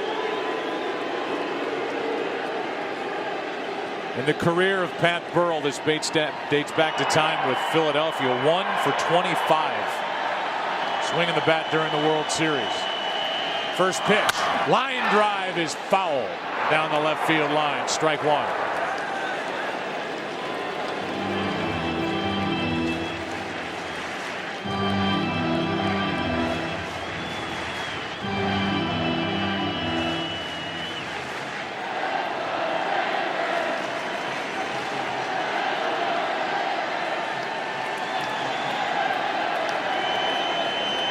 The 0-1. 1 ball, 1 strike.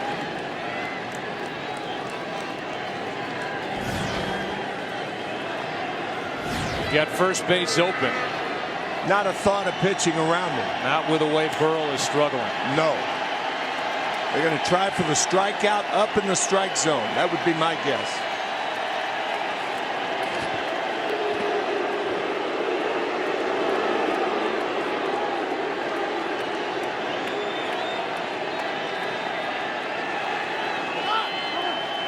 Time called again at the plate. Second time that's happened in the last 2 at-bats for Burrell.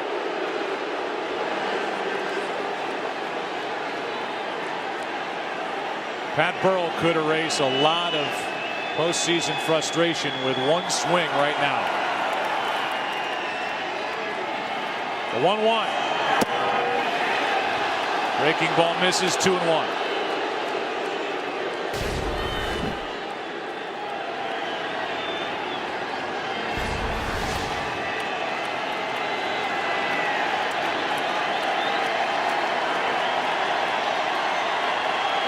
Molina wants to go talk.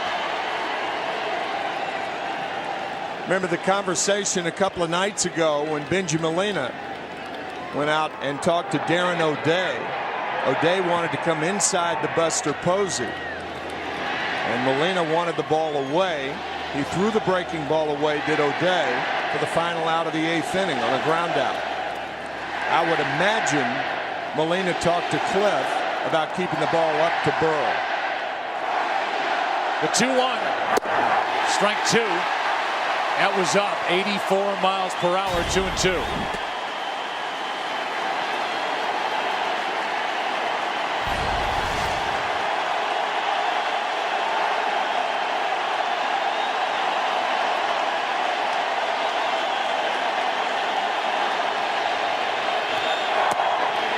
Ball 3.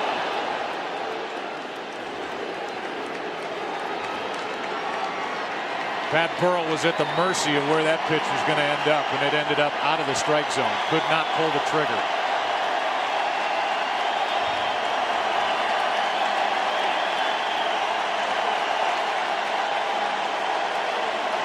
The 3-2. Pretty good rip.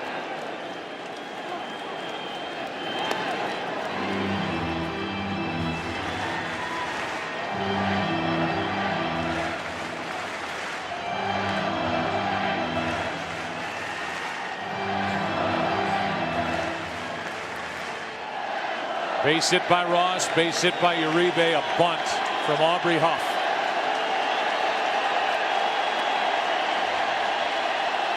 With 1 out, 2 out, and a huge strikeout for Cliff Lee.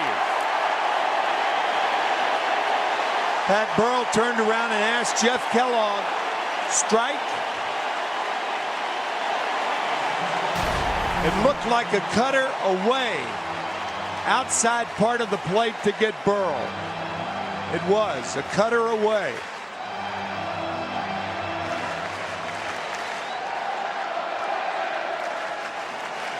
Two more strikeouts for Burrell tonight. Bruce Bochy stuck with him. In fact, he used the bunt with Aubrey Huff to set up the opportunity for Burrell, who could not come through. Now it's Renteria right on top of the plate. Ball 1 up. Renteria's bounced into a double play, popped up. Burrell has struck out 10 times in 12 at-bats in this World Series.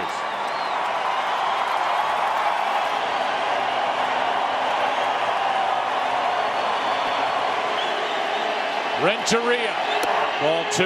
Now you don't have to throw Renteria a strike. He's a much more dangerous hitter than Aaron Rowan, the on-deck hitter. And you do have first base open, and I think that comes into play right now. If you're Renteria, you may think about going out of the strike zone to pick up an RBI. He's a good bad ball hitter. The 2-0 is hit high in the air to left center field. Back is Murphy on the run. 3-run home run, Renteria. And a 3-0 San Francisco lead in the 7th.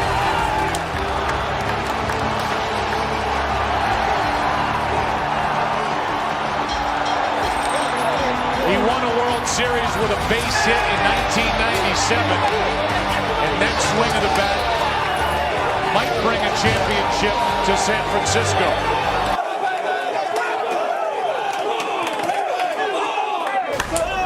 Burrow, you can understand pitching to him. I don't know about Renteria.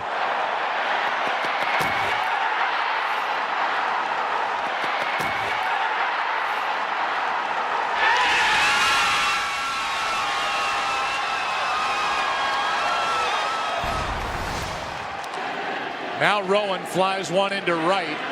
A long run for Cruz, and that ends the inning, but big damage is done. Edgar Renteria, who homered in the 5th inning of game number 2, shoots one out of here into left center field in game number 5. Delivery was up, and Edgar Renteria took care of it.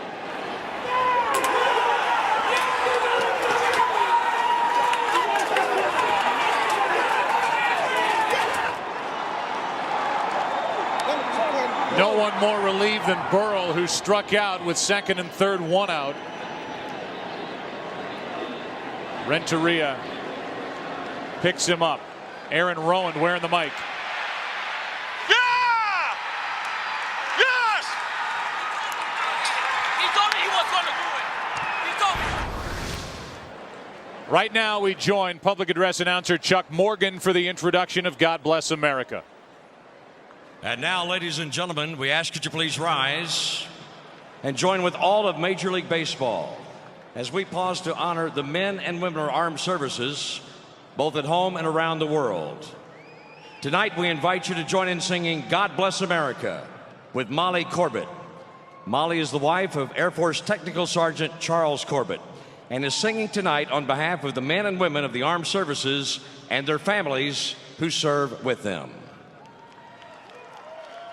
God bless America, land that I love. Stand beside her and guide her through the night with the light from above, from the mountains to the prairies, to the oceans, wide with God bless America, my home sweet home. God bless America, my home sweet home.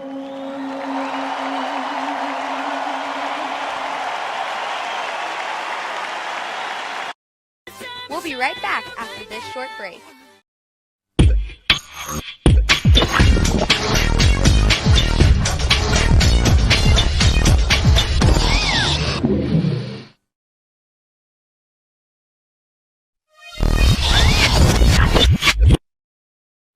Welcome back to iShine Connect. Well, now it's squarely in the lap of Tim Lincecum, who has been tremendous. He's allowed 2 hits, singles, both leadoff singles. Rangers did nothing with him. Vladimir Guerrero takes a strike. Guerrero's 0 for 2 tonight, 1 for 12 in this World Series.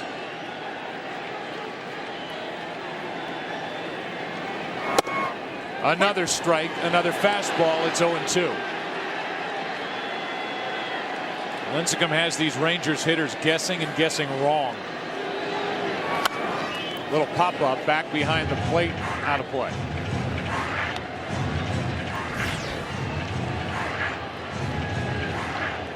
On deck is Nelson Cruz, then Kinsler. Guerrero chases it. A strikeout for out number 1. You may remember in game 2, Edgar Renteria hit a high cut fastball from C.J. Wilson to put the Giants on top 1-0. That ball was up about a letter high. And tonight with a 3-run homer against Cliff Lee on a ball letter high hit to left center field.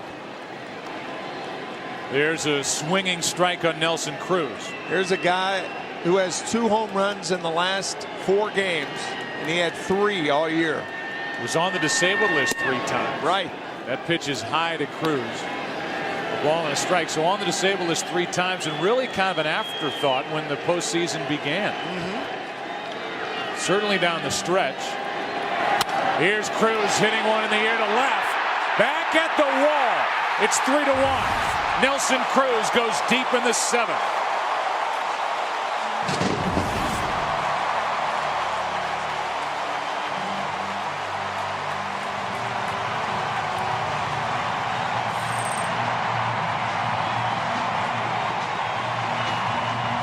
Home run number 6 this postseason. A Ranger hitter finally guessed right. Got what he was looking for. To break temporarily the dry spell.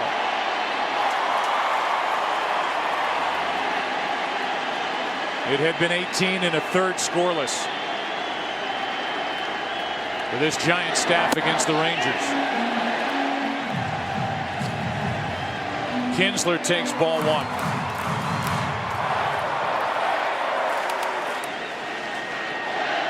A 1-0. 2-0. Neftali Feliz, the closer, getting ready. As we're in the bottom of the 7th in what is now a 2-run game. The 2-0 pitch. 2-1.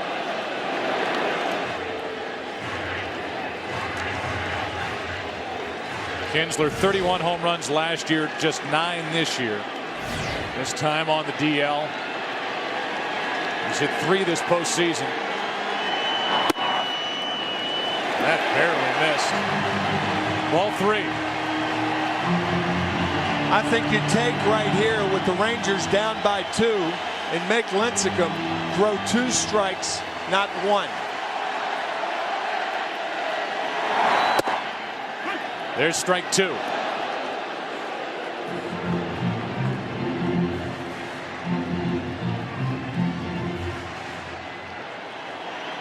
Kinsler's grounded out twice tonight. Foul.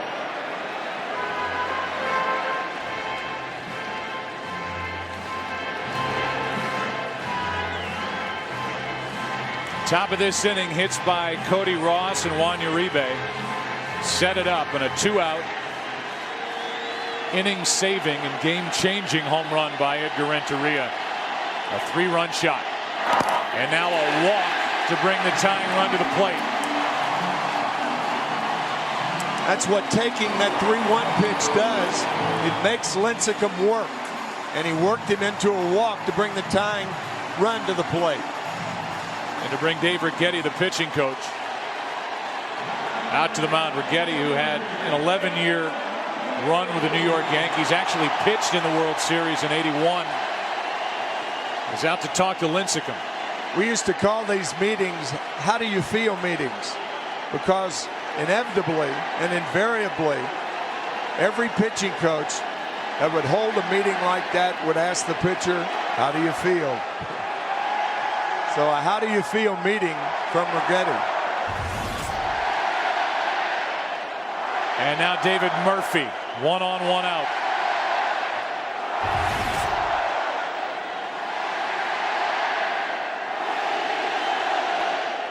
Ball 1 high.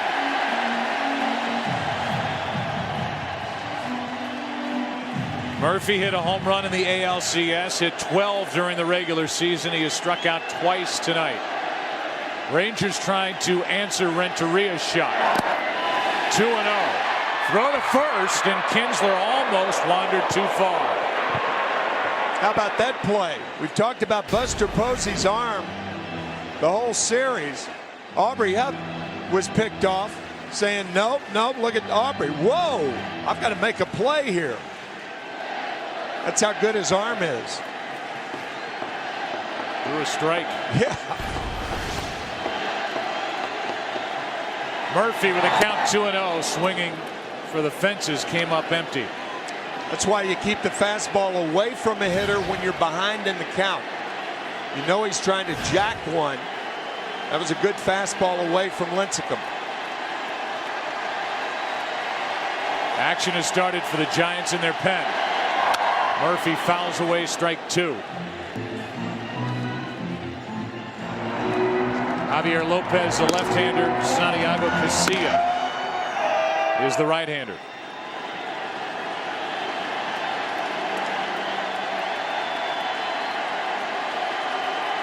The 2-2. A strikeout of Murphy on a changeup. And strikeout number 8 for Lincecum. No way was Lincecum going to come inside to David Murphy.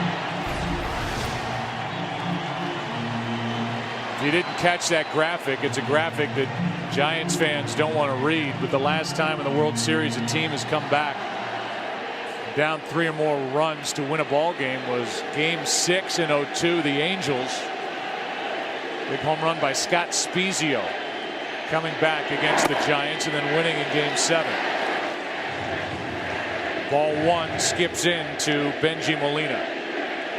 And again, if Molina's going to go deep, you're going to make him do it on a ball away, because that's where Lincecum's success has been with Benji all night. And the rookie catcher goes out to talk. Make sure. We went from a how do you feel meeting to a make sure meeting. Posey back behind the plate with 1 on, 2 out. Molina's hit 2 home runs this postseason.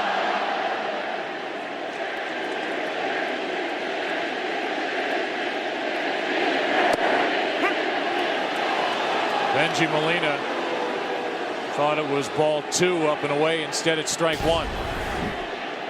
Posey setting outside. He got the call. Close pitch.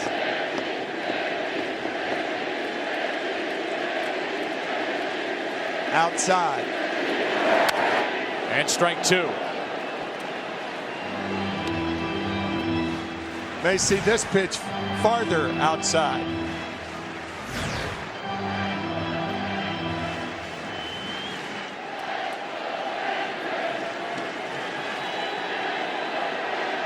One on, 2 out, tying run at the plate here in the 7th. A run is home on the home run by Cruz. Didn't chase it. 2-2.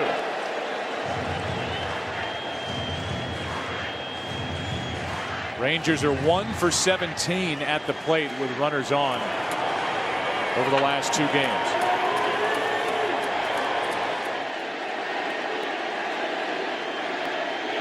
Molina strikes out. Back-to-back strikeouts for Lincecum.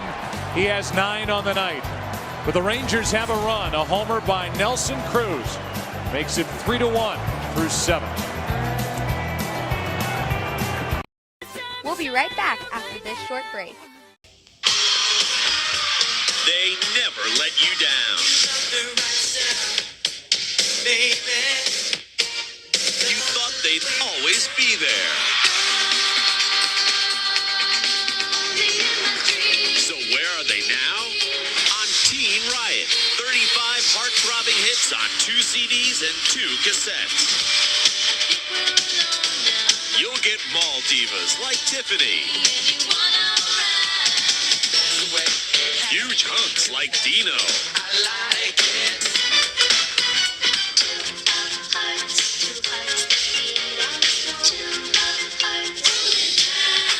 Teen Riot has over 2 hours of totally awesome music. Nothing smells more like teen spirit than the mega hits of Teen Riot. Who could forget the bad boys of Color Me Bad?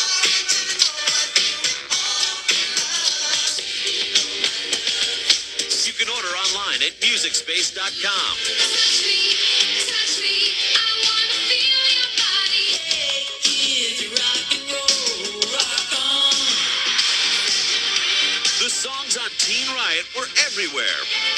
arcade to the food court.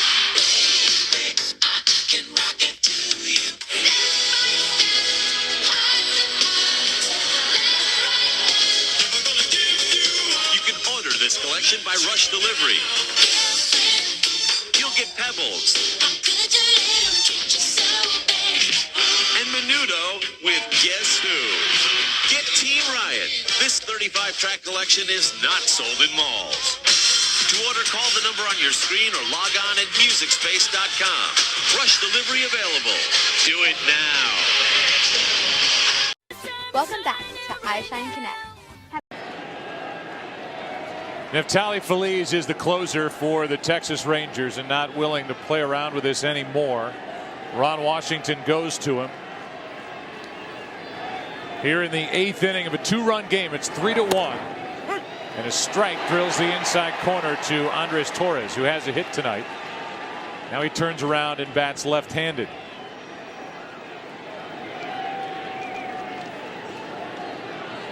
The 0-1 popped up.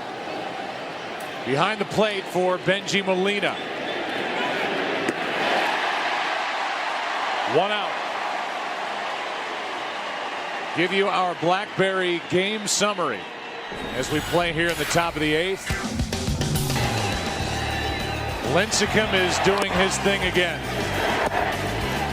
He has struck out 9. Edgar Renteria with the biggest swing of the night. A 3-run shot in the top of the 7th.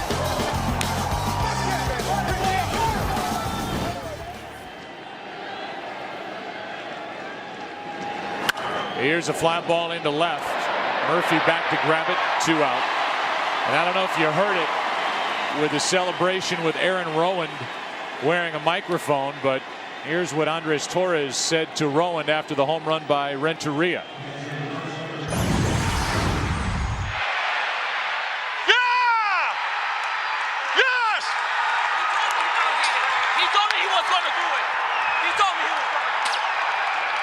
Andres Torres saying he told me he was going to do it. So Edgar Renteria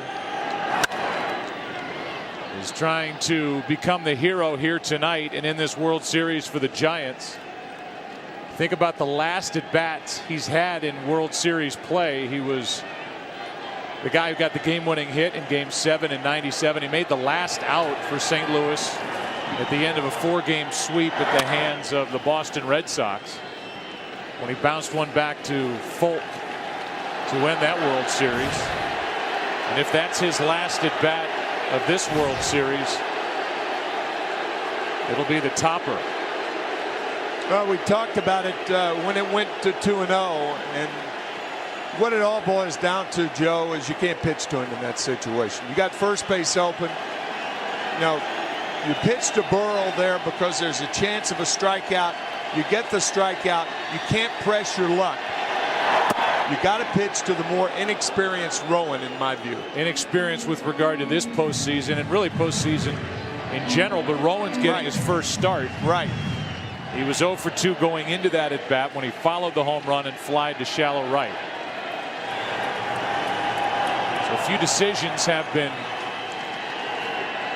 curious and second guessable tonight by Ron Washington. Not just pitching to Renteria, not bunting after the hit to lead off in the 6th inning by Moreland with Andrews at the plate. Instead trying a hit and run. Andrews flied out. Nothing really came of that leadoff hit in the 6th.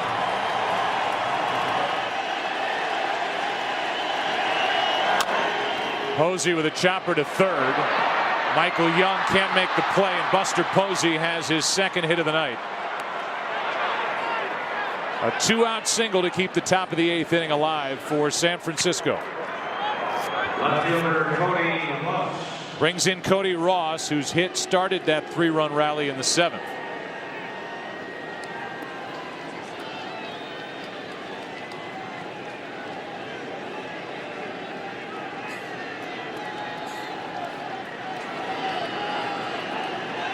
Neftali Feliz gives up the infield hit.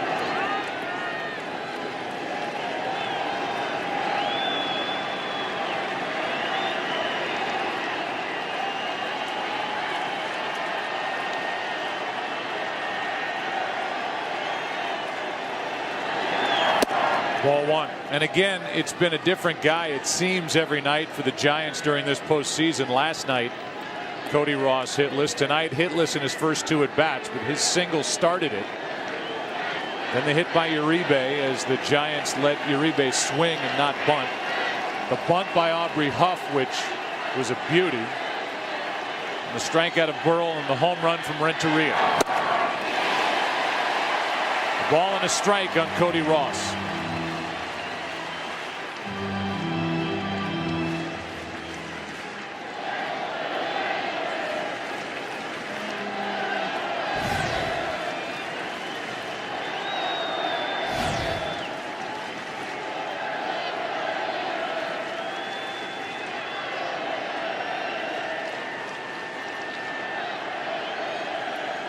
Here's a 1-1 to the third baseman Young. To second to end the inning. Coming up for the Rangers down by 2. Moreland, Andrus, Young. Catch the new comedy from Warner Brothers Pictures. Due date in theaters everywhere this Friday into the bottom of the 8th. We'll be right back after this short break. Starting now, you will never look at World War II the same way again. Starting now, it's not just history, it's real. With eyewitness footage like nothing you've seen before. Electrifying, brutal, and explosive. It's The World at War, Turning Points, the most powerful World War II documentary ever made. Preserved forever in the diamond-sharp clarity of DVD. More than 30 years ago, a team of filmmakers set out to create the ultimate visual history of the war, searching archives around the world. This is what they found. Footage once considered so shocking, it couldn't be seen at all. This is the mother of all World War II documentaries. If you care about the war, this is one collection you must own. Get The World at War Turning Points on 3 DVDs for just $59.99. But wait, call with your credit card and you'll get an extra $20 off. That's more than 10 hours of explosive eyewitness footage for just $39.99. And that's not all. You'll also get a bonus DVD, Hitler's Germany, packed with bone-chilling eyewitness footage of the Nazis' bloody rise and fall. Yours to keep free when you call right now. Plus, do it in the next 10 minutes and get free shipping and handling. That's an additional savings of nearly $7. You'll be there for every major turning point of the war. From North Africa and Stalingrad to D-Day, Iwo Jima, and the final battle for Japan. The New York Times called The World at War superb. The LA Times said these episodes will send chills racing up the spine. Call now to get The World at War Turning Points, plus Hitler's Germany as a free bonus. 4 DVDs for just $39.99. Call in the next 10 minutes and we'll ship it for free. Think you've seen World War II before? You haven't seen anything until you've seen this. Call now to order. Call 1-800-301-1586 to order World at War on 4 DVDs for $39.99 and receive free shipping and handling when you call in the next 10 minutes with your credit card. Call now or order online at timelife.com/worldatwar. Welcome back to iShine Connect. If you are just joining us, it was a pitcher's duel through 6. Edgar Renteria took Cliff Lee deep with 2 on and 2 out in the 7th. 3-run shot. Second big home run of this series. Nelson Cruz with the only run batted in tonight, a 1-out home run for the Rangers in their half of the 7th. It's 3-1. And Lincecum, who has struck out 9, allowed 2 walks and just 3 hits. Gets strike 1 on Mitch Moreland. Now strike 2. Javier Lopez is still up, that tough left-hander, with Josh Hamilton lurking. Hamilton due up 4th in this 8th. A strikeout of Moreland, 1 away. And a 10 strikeout night for Tim Lincecum.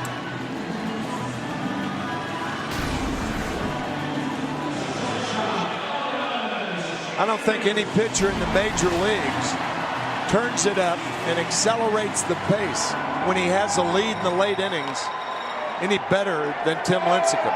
Now Sergio Romo has taken the place of Casilla in the bullpen for the Giants. 1 out in the 8th. Andrus takes a strike. The Yankees had no answer for Elvis Andrus in that ALCS. The Giants have. 3 for 16. That's it. Lincecum has to hurry. Throws a fastball, 2 out. Boy, did he ever throw a fastball. He almost wound up to throw that ball. Andrews 0 for 4 tonight. The bases are empty for Michael Young. Lincecum, a terrific athlete, gets his man.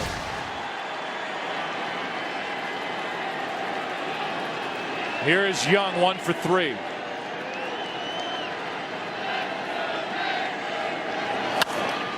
Strike 1.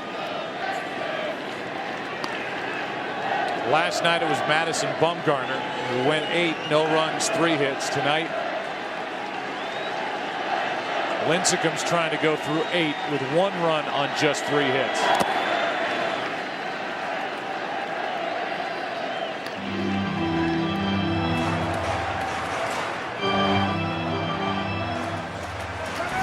One ball, 1 strike with Josh Hamilton waiting on deck.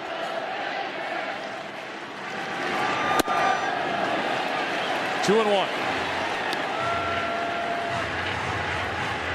I think if Michael Young gets on, then Javier Lopez is going to be brought in the game to pitch to Josh Hamilton.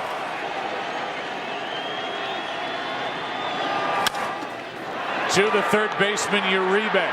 The throw across is perfect. And the Giants are 1 inning away. We go to the 9th, game 5. San Francisco on top, 3-1. We'll be right back after this short break. Just a little piece of paper. But this card from the Boys and Girls Clubs has kept millions of young people off drugs, out of gangs, and in school. It's only a little piece of paper. It tells every kid who carries it that someone cares about what they do with their lives. You know, every day another 300 kids join the club, but there are thousands more who need help. It's up to us. Support the Boys and Girls Clubs. Boys and Girls Clubs, official charity of Major League Baseball. Welcome back to iShine Connect. Tonight's aerial coverage brought to you by DirecTV. Get movies a month before Netflix with DirecTV. Call 1-800-DirecTV. We go to the 9th inning. Giants lead by 2, and Uribe goes after the first pitch, pops it up, foul. Benji Molina can't make the play. Had another step to go before he got up to the bricks, but stopped, reached, and missed it. Yes, stopped and had to try to catch the ball with his glove turned that way. He had a little more room than he thought. Couldn't make the play. Uribe had a big hit in that 3-run 7th that followed the hit by Cody Ross. Strike 2. You know, we knew coming into this postseason that the Giants had good young pitching. I don't think anybody knew that it would step up and pitch like this. Baseball's biggest stage. A strikeout of Uribe.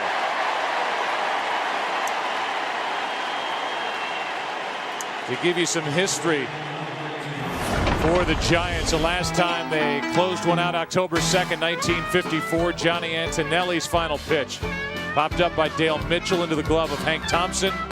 Giants won their first World Series in 21 years. Giants completed a shocking 4-game sweep over the Indians, who were 111-43 in the regular season. And here they are, a matter of outs away. 3 defensive outs. Strike 1 on Aubrey Huff. Yeah, that was in New York.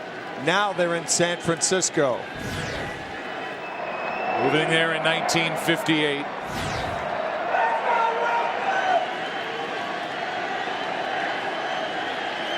And this is the Giants' 4th try at a world championship since they made that move.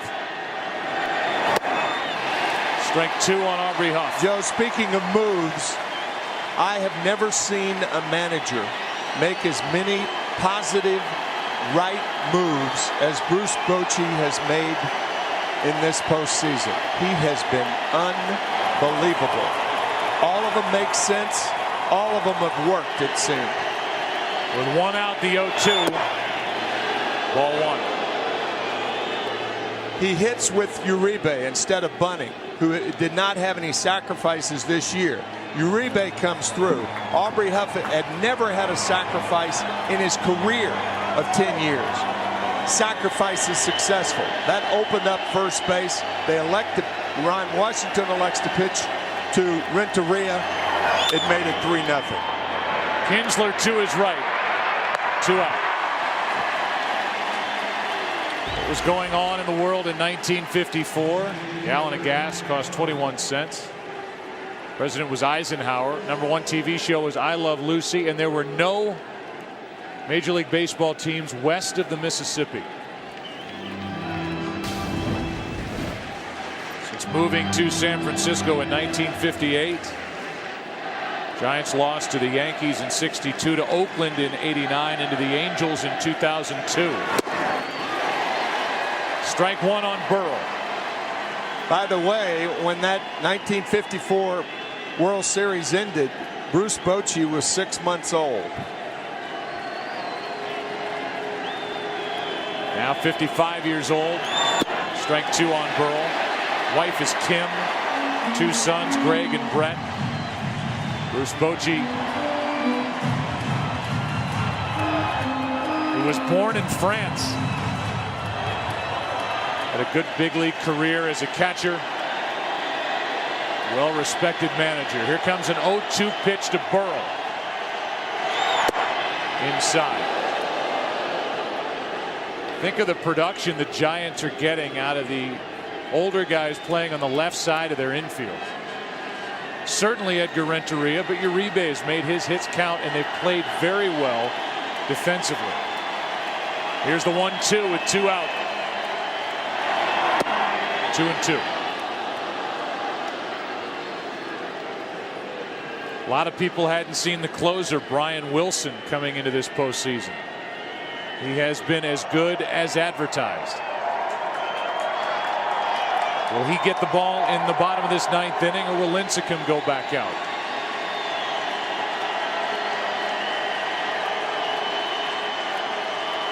Here is a 2-2 to Burrow. Top of the 9th inning is over. 2 shutout frames from Feliz. Texas batting bottom of the 9th. They need 2. Down 3-1.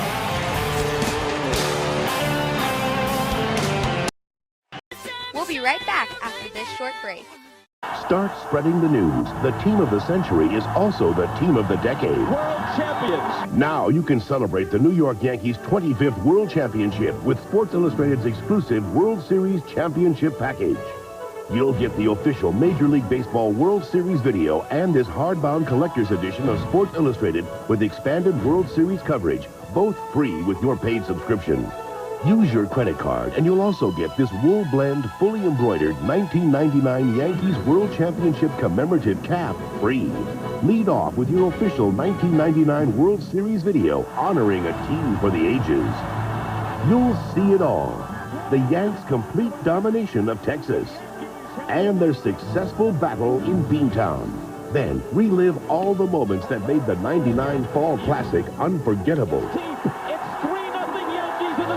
The great pitching and heroic hitting from Game 1's 8th inning comeback in Atlanta to the final out in the Bronx, the Yanks' 2nd straight World Championship.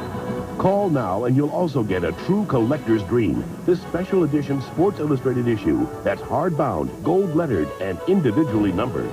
This exclusive collectible magnificently captures all the excitement of the Yankees' historic World Series win with added coverage of the Fall Classic you'll only get right here.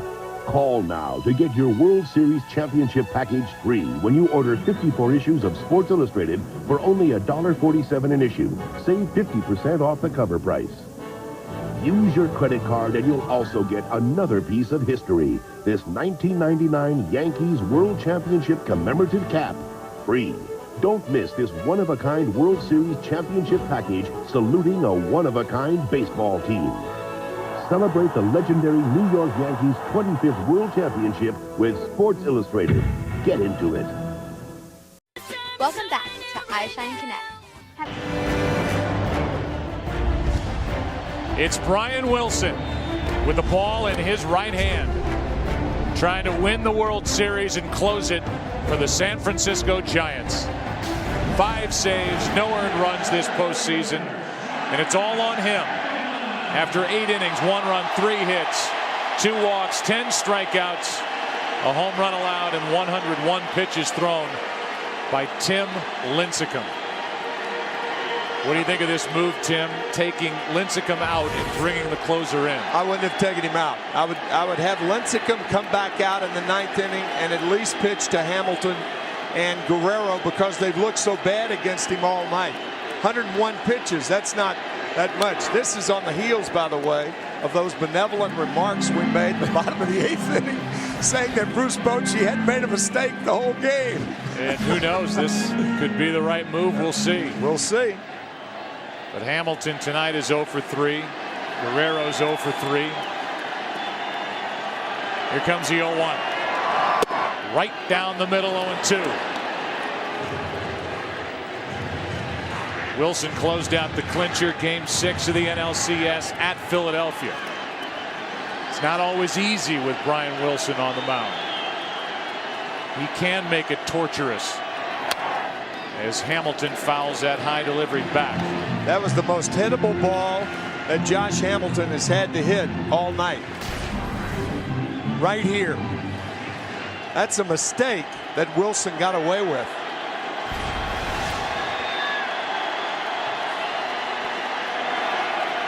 Here's the 0-2. Right down the middle, struck him out, 1 away. And the Giants are 2 outs away.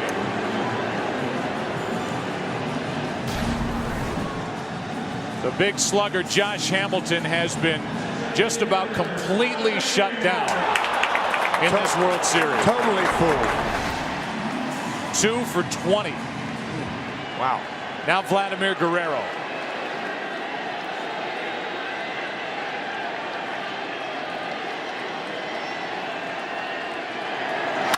Hard hit, but right at Renteria. He may be the MVP. 2 out. Brian Wilson, 2 up, 2 down. Representing on the mound a team that, by their own description, they call themselves misfits. If you look at their lineup, you look at the players, the only real all-star type other than on the pitching staff would be Buster Posey. That type player, but they have pieced this together and they have been lethal in this postseason.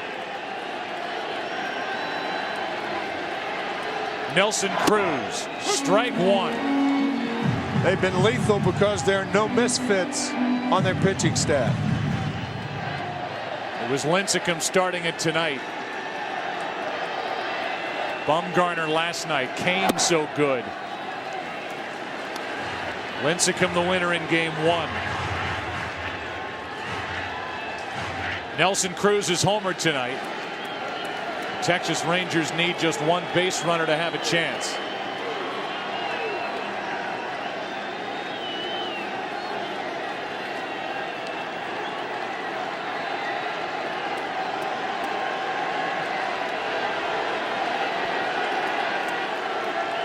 Here's a 1-1. Strike 2. 96 from Brian Wilson, and the Giants are 1 strike away. Well, you get the feeling Cruz will see that pitch again.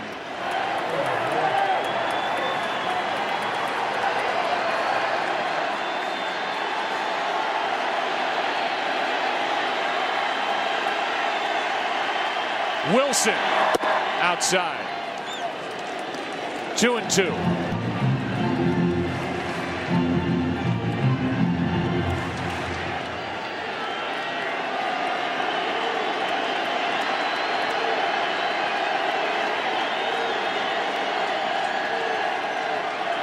The 2-2 from Brian Wilson, down and away, a full count.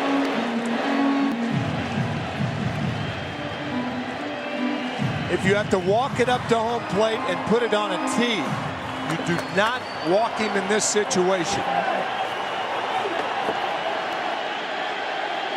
Here it is. Struck him out. And for the first time since 1954, the Giants are world champions.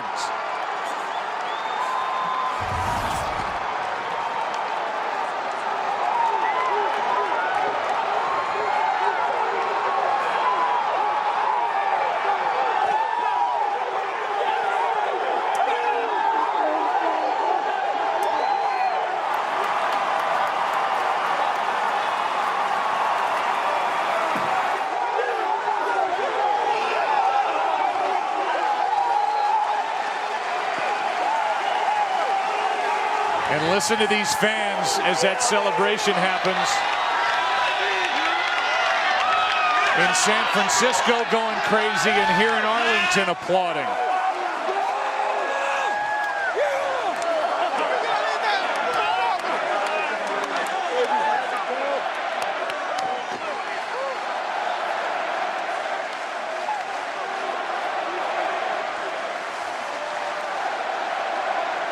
Their third clincher on enemy turf.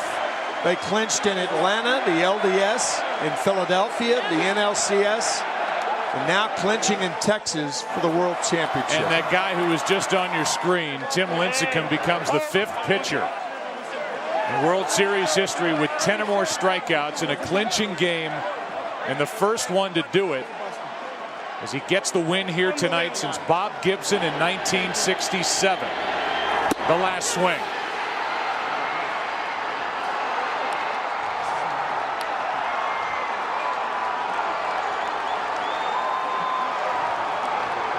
This group of San Francisco Giants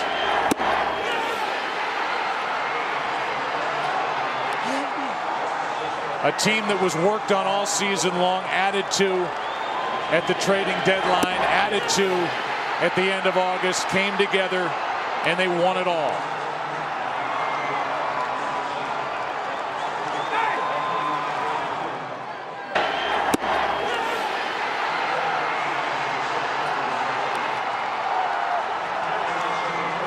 So while the celebration continues, down to the field we go. Here's Ken Rosenthal. Thanks, Joe. Cody, you were claimed on waivers from the Marlins in late August. Did you ever think then that this moment was possible? Absolutely not. I can't tell you how proud I am of this team. Just never giving up. We don't have any superstars. We're just a bunch of guys that wanted to win. Obviously, our pitching is incredible. Timmy threw an unbelievable game, and Brian came in.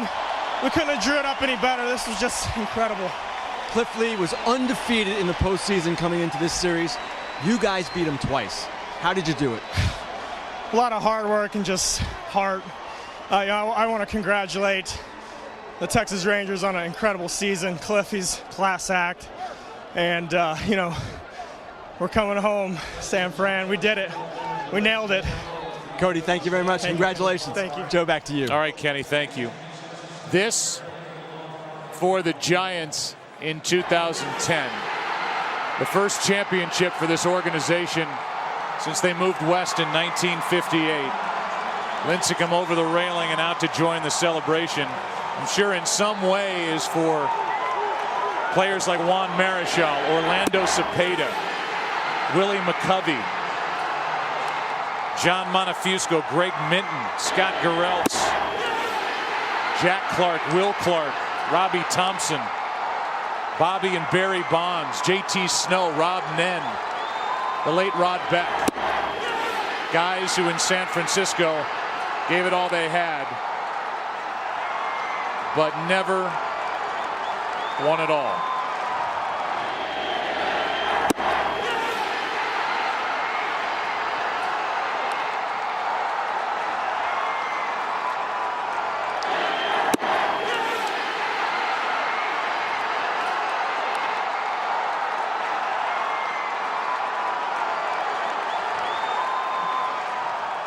A team that won its 19th pennant, just won its 6th World Championship. Watch Lincecum go over the railing. Now this takes an athlete.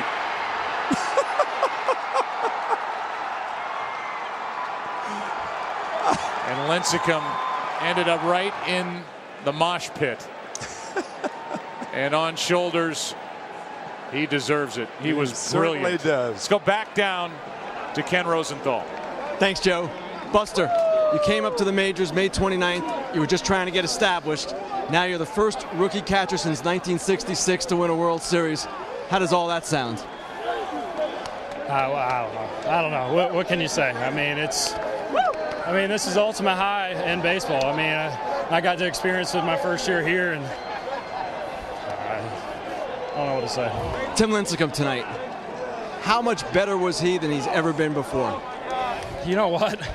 The guy was on. I mean, you could see it in the first inning. He had late action on the fastball, and he had that confidence. He had that demeanor about him, and I mean, he was good all the way through. Cruz hit a pretty good pitch out, and he bounced back and got us right back in. He probably could have finished it up, but we got to go to Wilson there. Buster, finally, Edgar Renteria. What can you say about him? Oh my gosh, that's a guy. This guy hasn't played. Probably sat on the bench for what, 4 months out of the year, maybe, and hits 2 clutch home runs, and he's going out on top, going out a World Series champion, and hit the 3-run homer to win the last game for us. I'm so happy for him. Buster, thank you. Congratulations. Thank you. Joe, back to you. What an impressive young man, 23 years old. And if you think about Tim Lincecum, he set the tone in Game 1 of the division series, striking out 14. That was against Atlanta, and he bookends it with a win here in Game 5, the clincher of the World Series. From the ground, from the air, and the celebration from a couple thousand miles away. In San Francisco as they celebrate in Civic Center Plaza. The guys on the other side of the break were just getting started with a celebration for the Giants here in Arlington. We'll be right back after this short break. Lives are shattered in the Holy Land. In an instant, these families lost everything. Elderly, children went from having homes to having everything destroyed. The International Fellowship of Christians and Jews is on the ground to provide food and shelter and emergency supplies. Has God given you a heart for Israel? Your prayers and help are urgently needed. An emergency gift of $45 will help thousands of elderly and families with desperately needed food. Zelda was here when the missile hit just a block away. Her whole body is bruised and wounded. And it's very clear that Zelda is in no condition to find ways to get food. Call or go online now to let Israel know you're praying and helping provide emergency aid. It's all for you. Food is critical, and so is shelter from attack. The Israeli government has asked the fellowship to urgently place 1,000 mobile bomb shelters immediately. You can place a mobile bomb shelter in Israel right now. All we need is for you to enable us to buy the shelters. Thanks. Shelters that are proven to save lives. This is our moment to take a stand, to show the world that Christians will not be silent. When we bless Israel, we stand against hatred, and we become part of God's plan to defend his people. This is our moment when we can stand up and align ourselves with the Word of God to help to relieve the suffering of Jews who are under threat of attack, even now. My friends, now there are more needs than ever before. The destruction is unprecedented. Don't wait until tomorrow. Please act now. Welcome back to iShine Connect. A look at the dugout of the San Francisco Giants on that strikeout by Brian Wilson of Nelson Cruz. Up and over. And the battery that set the tone here tonight and really for this entire postseason, Lincecum and Posey. Our Ram Power player of the game is Tim Lincecum. 8 innings, 1 run, 3 hits. Struck out 10, walked only 2, allowed a home run through 101 pitches and was dominant. Let's go down for the trophy presentations. Here's Chris Rose. All right, Joe, thank you very much. I'm here with a very happy San Francisco Giants brass. William Newcomb, the managing general partner of the Giants, Larry Baer, the team president, Brian Sabian, the GM, and Bruce Bochy, the manager. And it is time to present the Commissioner's Trophy. So I welcome in the Commissioner of Baseball, Bud Selig. Thank you, Chris. Pleasure to be here. Well, let me say to the Giant franchise, their first world championship since 1954, first for the city of San Francisco and all your great fans. Built a great pitching staff that was just magnificent all year long. And so to Bill Newcomb, Larry Baer, Brian Sabian, and Bruce Bochy. You guys did a great job. Congratulations to the world champion San Francisco Giants. Thank you, Commissioner. Thank you. Mr. Newcomb, to win it as a franchise for the first time since 1954, something very important, but you're a guy that grew up in Northern California. What does it mean to finally bring the hardware to San Francisco? Well, it's a great thing for the franchise, for the city of San Francisco, for all of our fans and the community in Northern California. We stood on the backs of giants ahead of us that got us here, and we had a terrific year. I just want to say congratulations to the Texas Rangers, who have a proud franchise with all their distractions this year. They played outstanding baseball, hard-fought series. We managed to get the better of it. We're humbled about that. We're proud of what we've done, and I can't say enough about the work of our general manager, Brian Sabian, and his core of people who built this team from spring training and added to it in the middle of the season and turned it over to Bochy on the field. And Bruce somehow managed to juggle this roster and put these players in positions to be successful. It's a great team win again tonight, and that's what it's been all year. It's been a team of talented people who love to play this game and like doing it with each other. Congratulations. Larry Baer, a fourth-generation San Franciscan. Giants baseball, apparently it's not torture after all, is it? It's not, Chris. The 2010 Giants have honored 53 years of San Francisco Giants players and coaches and managers who have worn that uniform. Millions of fans who've been at Candlestick and Seal Stadium, sometimes in less than ideal climates. And just, it's an honor that this club has honored and paid tribute to all of those millions of fans and those 53 teams. It's a beautiful thing. Congratulations. Brian Sabian, the architect of the 2010 San Francisco Giants. I know it was rather emotional when you made the World Series. I can't imagine what is going through your heart and your head right now. Well, this buried a lot of bones, as everybody's talking about 62 and 89, 2002. This group deserved it. It was fateful from the beginning, starting in spring training. And, it was a community effort, front office, scouting, player development.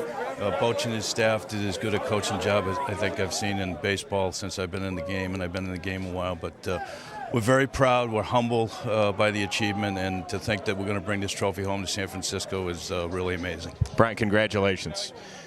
Bruce Bochy, manager of the Giants. Not bad for a bunch of cast-offs and misfits, huh? Yeah, they did all right. I could be prouder of a group. It just goes to show you what a team can do when they play with heart and determination. They weren't going to be denied, and they wanted to win for each other, for our fans. And I want to thank my staff. How hard they worked in these players, how they accepted their roles, and they all had one mission. That was a win, and I could be prouder of a group.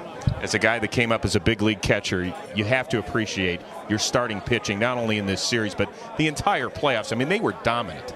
Unbelievable how good they've been, and of course Buster Posey, the job he did back there handling the staff, and they're the reason we're here, and to come in here and pitch like that against a great hitting ball club. What Bumgarner did yesterday, of course Kane's postseason, then Timmy goes out there and does that. It's great to have these guys staring in front of us, and for the future, and I could be happier for them. On a personal note, you've been in this game for 35 years professionally. How satisfying is it to a lifelong baseball man? I tell you, I was nervous last night, really all day. You realize you're on the verge of doing something that you dreamed about all your life and just wanted another chance, and these guys did it, and it's a feeling you can't describe. And when we got that last out, all kinds of emotions are running through you because you realize how hard this is to do. Congratulations, Bruce. Bruce. Thank you. All right, it is time right now to present the World Series MVP presented by Chevrolet. And once again, Commissioner Seelig, come on in here. Well, it's my privilege again to present the most valuable player presented by Chevrolet to Edgar Renteria. Edgar, it was 1997 you got the game-winning hit. Now here we are in 2010 with a game-winning hit. You have a batting average in the World Series that is just incredible. And I must say, your 3-run home run tonight, obviously, and all your other contributions are remarkable. So congratulations to Edgar Renteria, the most valuable player in the 2010 World Series. Congratulations.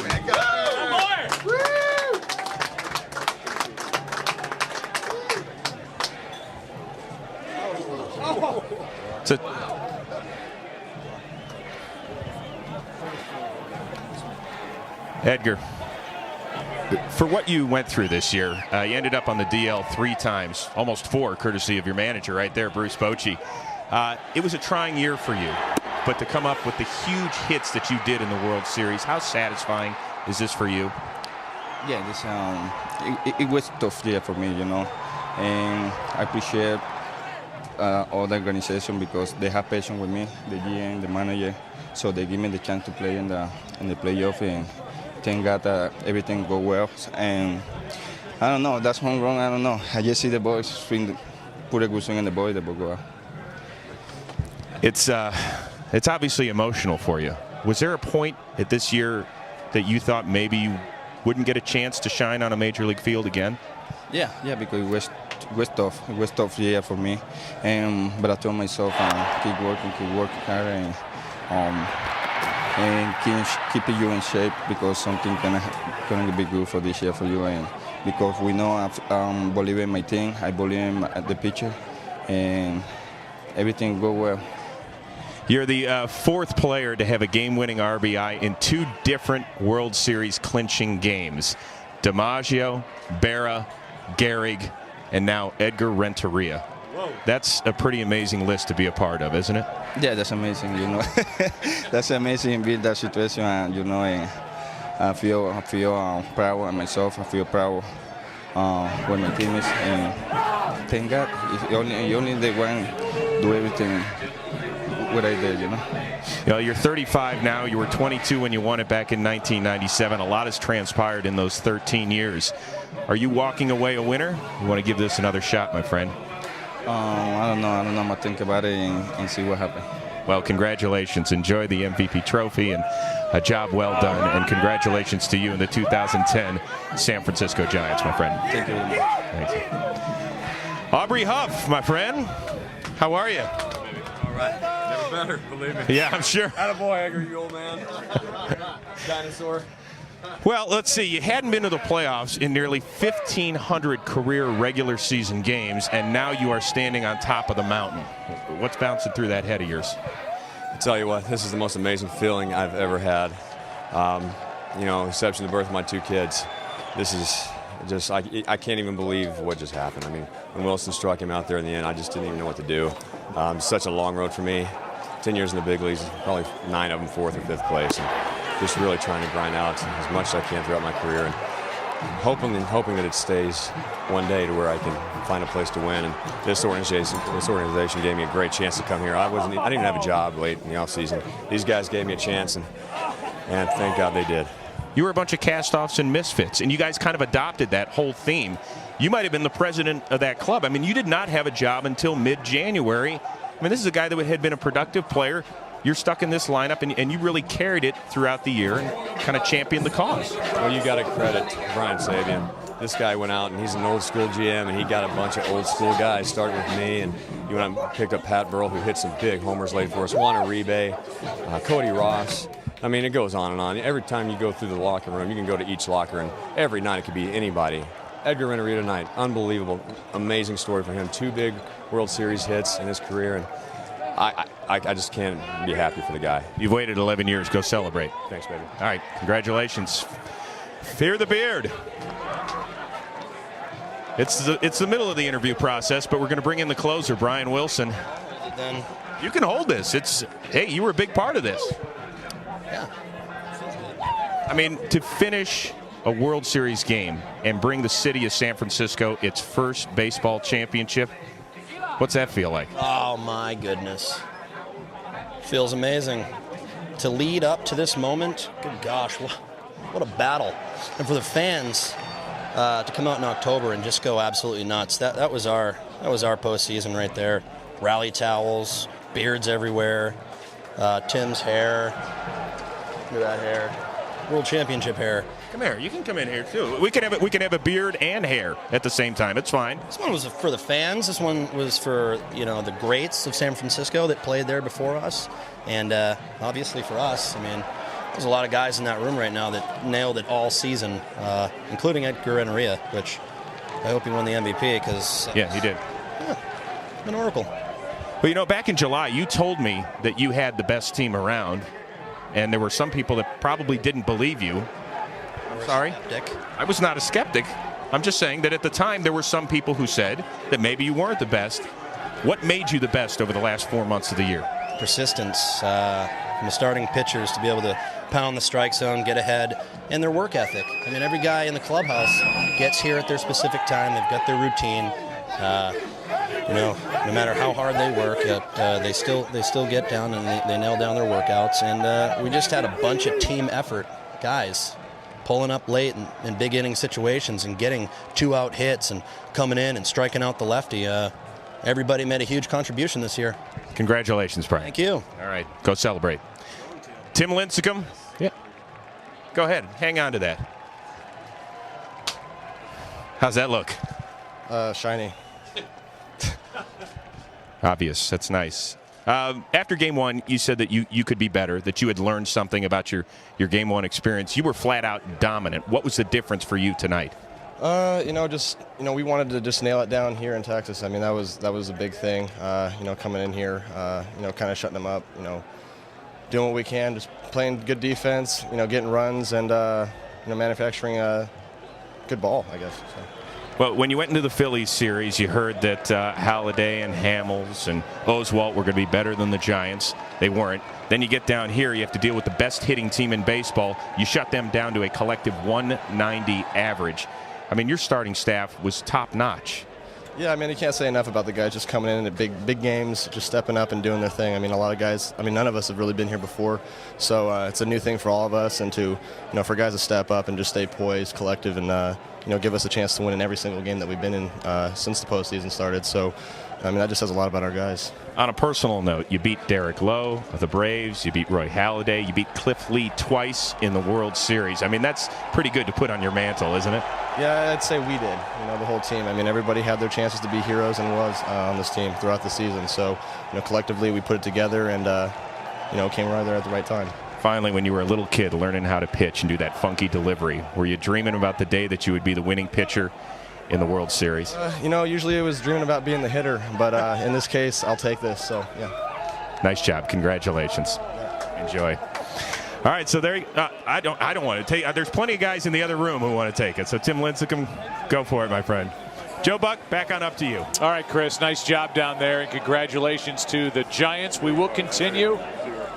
As you see, Bruce Bochy is now out on the field, and a lot of fans for the Giants are down that left field side saluting their team as they start to trickle out one after the other. How about Derek? The job that Tim Lincecum did in this postseason. He beat Derek Lowe, took care of Halladay, took care of Cliff Lee, not once, but twice. Back with more after this. We'll be right back after this short break.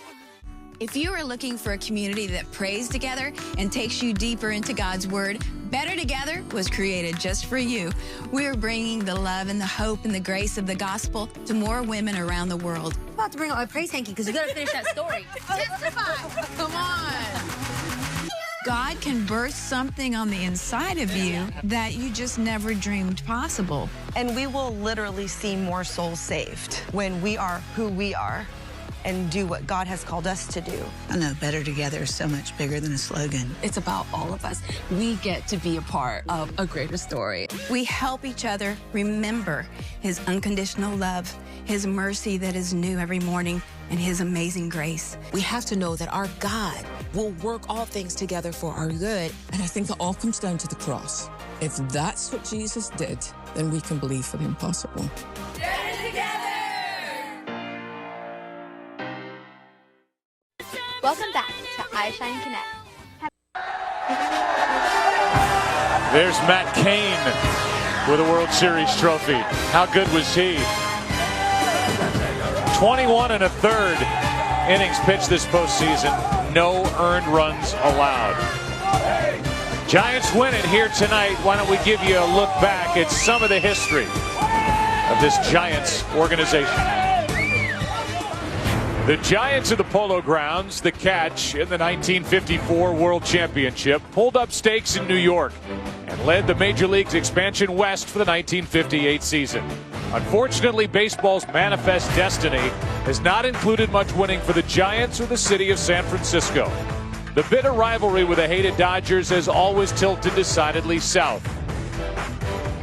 Yes, the players are legendary. The Say Hey Kid, Marischal, McCovey, the Baby Bull Orlando Cepeda, Will the Thrill, and being thrilled by two generations of Bonds.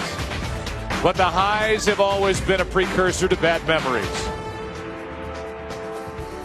62's sad and sudden ending. The tragedy and misery of October 17th, 1989.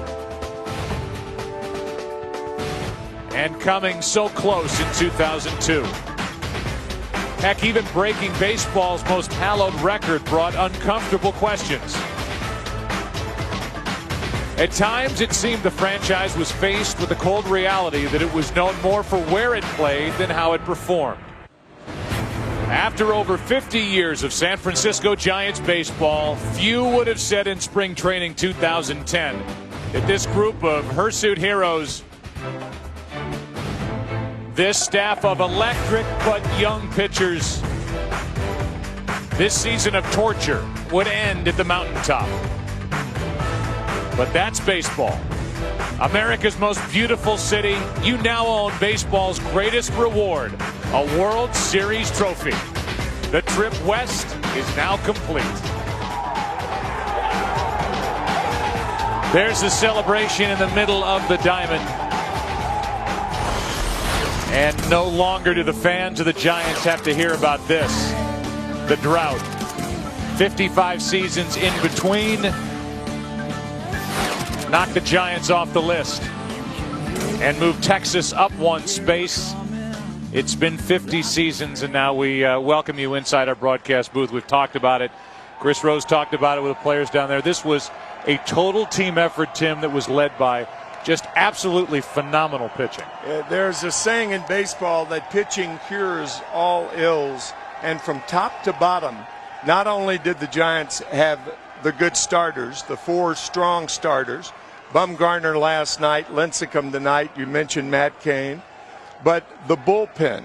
Think about what the Giants would have done without the bullpen in Game 6 against the Philadelphia Phillies. And you look at some of the numbers since September and what this pitching staff did. That's how they got here. They got there to the postseason with what they did on the pitching mound. You see what the starters did in the division series, the bullpen in the NLCS, what happened here in this World Series. Heck, almost another shutout here tonight. But they got here with their pitching, there's no doubt. But as the guys have talked about, the players, Chris Rose, it was seemingly a different guy in the lineup every night. It was Cody Ross. It was Aubrey Huff last night. It was Edgar Renteria with the 3-run home run tonight. They just spread it around. It was a group effort. The Giants, of the 8 playoff teams, they spent the fewest days in first place. 37 days in first place in the National League regular season, and now they're world champions. Nobody's taller. They won their division on the final day of the regular season as they beat San Diego. They won the NL West by 2 games, and now they've won it all. When we come back, we will hear from the manager of the Texas Rangers, Ron Washington. He'll sum up Texas's season when we come back as the celebration for the Giants continues here in Texas. We'll be right back after this short break. In Genesis 12:3, God made a powerful promise to Abraham, the father of the Jewish people. I will bless those who bless you. The Christian Bible tells us that we have been grafted into God's family tree, the rich olive tree of Israel. The very foundations of the Christian faith, the Bible, and Jesus, whom Christians call the Messiah, are deeply rooted in Israel. Supporting Israel aligns Christians with God's prophetic timeline. It demonstrates our willingness to be instruments of God's blessing, uplifting His chosen people. And it calls us to confront and heal the centuries-old wounds of anti-Semitism. The scripture says how good and how pleasant it is when brethren dwell together. You can be part of this historic movement of bringing light to our world. Learn more by going to ifcj.org today. This copyrighted telecast is presented by the authority of the Office of the Commissioner of Baseball and may not be reproduced or retransmitted in any form. And the accounts and descriptions of this game may not be disseminated without express written consent. Welcome back to iShine Connect. They are celebrating in San Francisco their first World Series championship ever as they win the World Series in 5 games over the Texas Rangers. For Texas, it was their first World Series appearance. Obviously bittersweet. A few minutes ago, our Ken Rosenthal caught up with the losing manager, Ron Washington. Thanks. Ron, you accomplished so much this season. You won the West. You beat the Rays. You beat the Yankees. What is the feeling like in that room right now? Well, you know, the guys are a little down simply because they didn't just want to be in the World Series. They wanted to win it. But, you know, you have to give congrats to the San Francisco Giants. They beat us. They beat us soundly. They played baseball better than we did, you know. And I always tell my guys, it's not the best team that wins. It's the team that played the best. And they certainly did that. So I want to congratulate them. They deserve to be the world champions because I feel like they beat a world champion. So my guys, you know, they're a little down, but, you know, we thanked each other for the effort that we given to each other since February. And, you know, the feeling that you feel and the taste that you have in your mouth, you certainly want to try to come back next year and see if you can go all the way. You knew the Giants could pitch. Did you think they could pitch like this? I didn't know they could pitch that well, but, you know, it was just as good as advertised. Those guys can do a lot of things with that baseball. They can throw a good fastball, they can cut it, they can spin it, they can change it. And, you know, in a 7-game series, they got to 4 before we did, and they deserve to be the world champions. Ron, thank you very much. Thank you for having me. Thank you, guys. Ron Washington, gracious, obviously, in defeat. Rejoined by Eric Karros and White Sox skipper Ozzie Guillen. And Eric, head to toe, it was all about Giants pitching, especially tonight. Well, it really was. Tim Lincecum just dominated the game. I think it was his experience. He had got game 1 out of the way, the nerves, and this is the second time he had to close out a series. Didn't do it in the NLCS. He did it tonight. And one thing about this Giant pitching, in the last 2 games, only one Texas runner got past second base, and that was Nelson Cruz on the home run. One runner in 2 games. Speaking of home runs, Edgar Renteria's 3-run shot was obviously the difference in this one. If I'm going to put you in Ron Washington's cleats for a minute, what do you do with Edgar Renteria? Do you pitch to him or do you pitch around him and get to Aaron Rowan? Well, it's kind of hard to decide because Edgar Renteria swung the bat very well from the beginning of the World Series. You got a guy behind, he's just playing the first game out of the World Series. He's not being in the lineup in the past. He gave up the home run. You know what I mean? It's easy to second-guess people after the pass, after the thing happened. But that's what we do to managers. But the thing is, it's my shot now, but the thing is right now... You were second-guessing up here, Ozzie. I did. You first guessed it. First of all, I not let Edgar Renteria beat me. I don't let that happen. I let Aaron Rowan beat me in that game. Well, despite the loss, you can hear the fans back here obviously thrilled with the first ever World Series appearance, even though it was a losing effort for the Rangers. Ozzie, once again, we appreciate you being a member of our Fox postseason coverage. Next year, get out on the field. Now, I'm going to talk so much junk about you. I think he's going to be beautiful. I tell you what, it's easier to be done there. Hope you had fun, my friend. Enjoy the offseason. I hope you enjoy it. All right, that's going to do it for our coverage. But coming up next, it's your late local news, except on the West Coast, where it will be seen at its regularly scheduled time. Promotional consideration paid for by the following.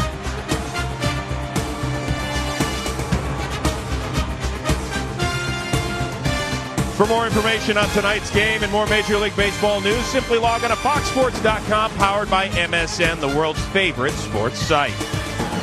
Now, before we say so long tonight, we would like to thank Chris Tully, Bernadette McDonald, Chuck Torres, and Dewey Gong of Major League Baseball for being with us every step of the way the past 3 weeks, helping to enhance Fox's NLCS and World Series telecasts. Guys, we could not have done it without you. As far as these cast-offs and misfits of the 2010 San Francisco Giants, they are world champions because they never stopped believing.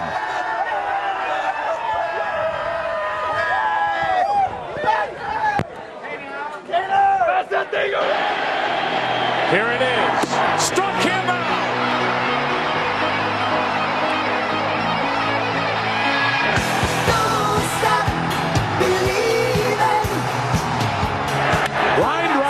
hit to center, and it's a 2-run Giant lead. What a pickup by Uribe. How about the Giants defense? Giants win game 1. San Francisco is such a great city, and this city's been waiting a long time.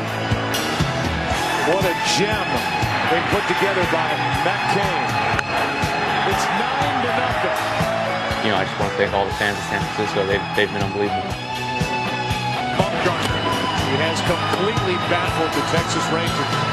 Don't stop believing. Aubrey Hall hits one, a trotted to right. This ball is gone. Another strikeout for Lincecum, and these Texas hitters have been fooled from the start.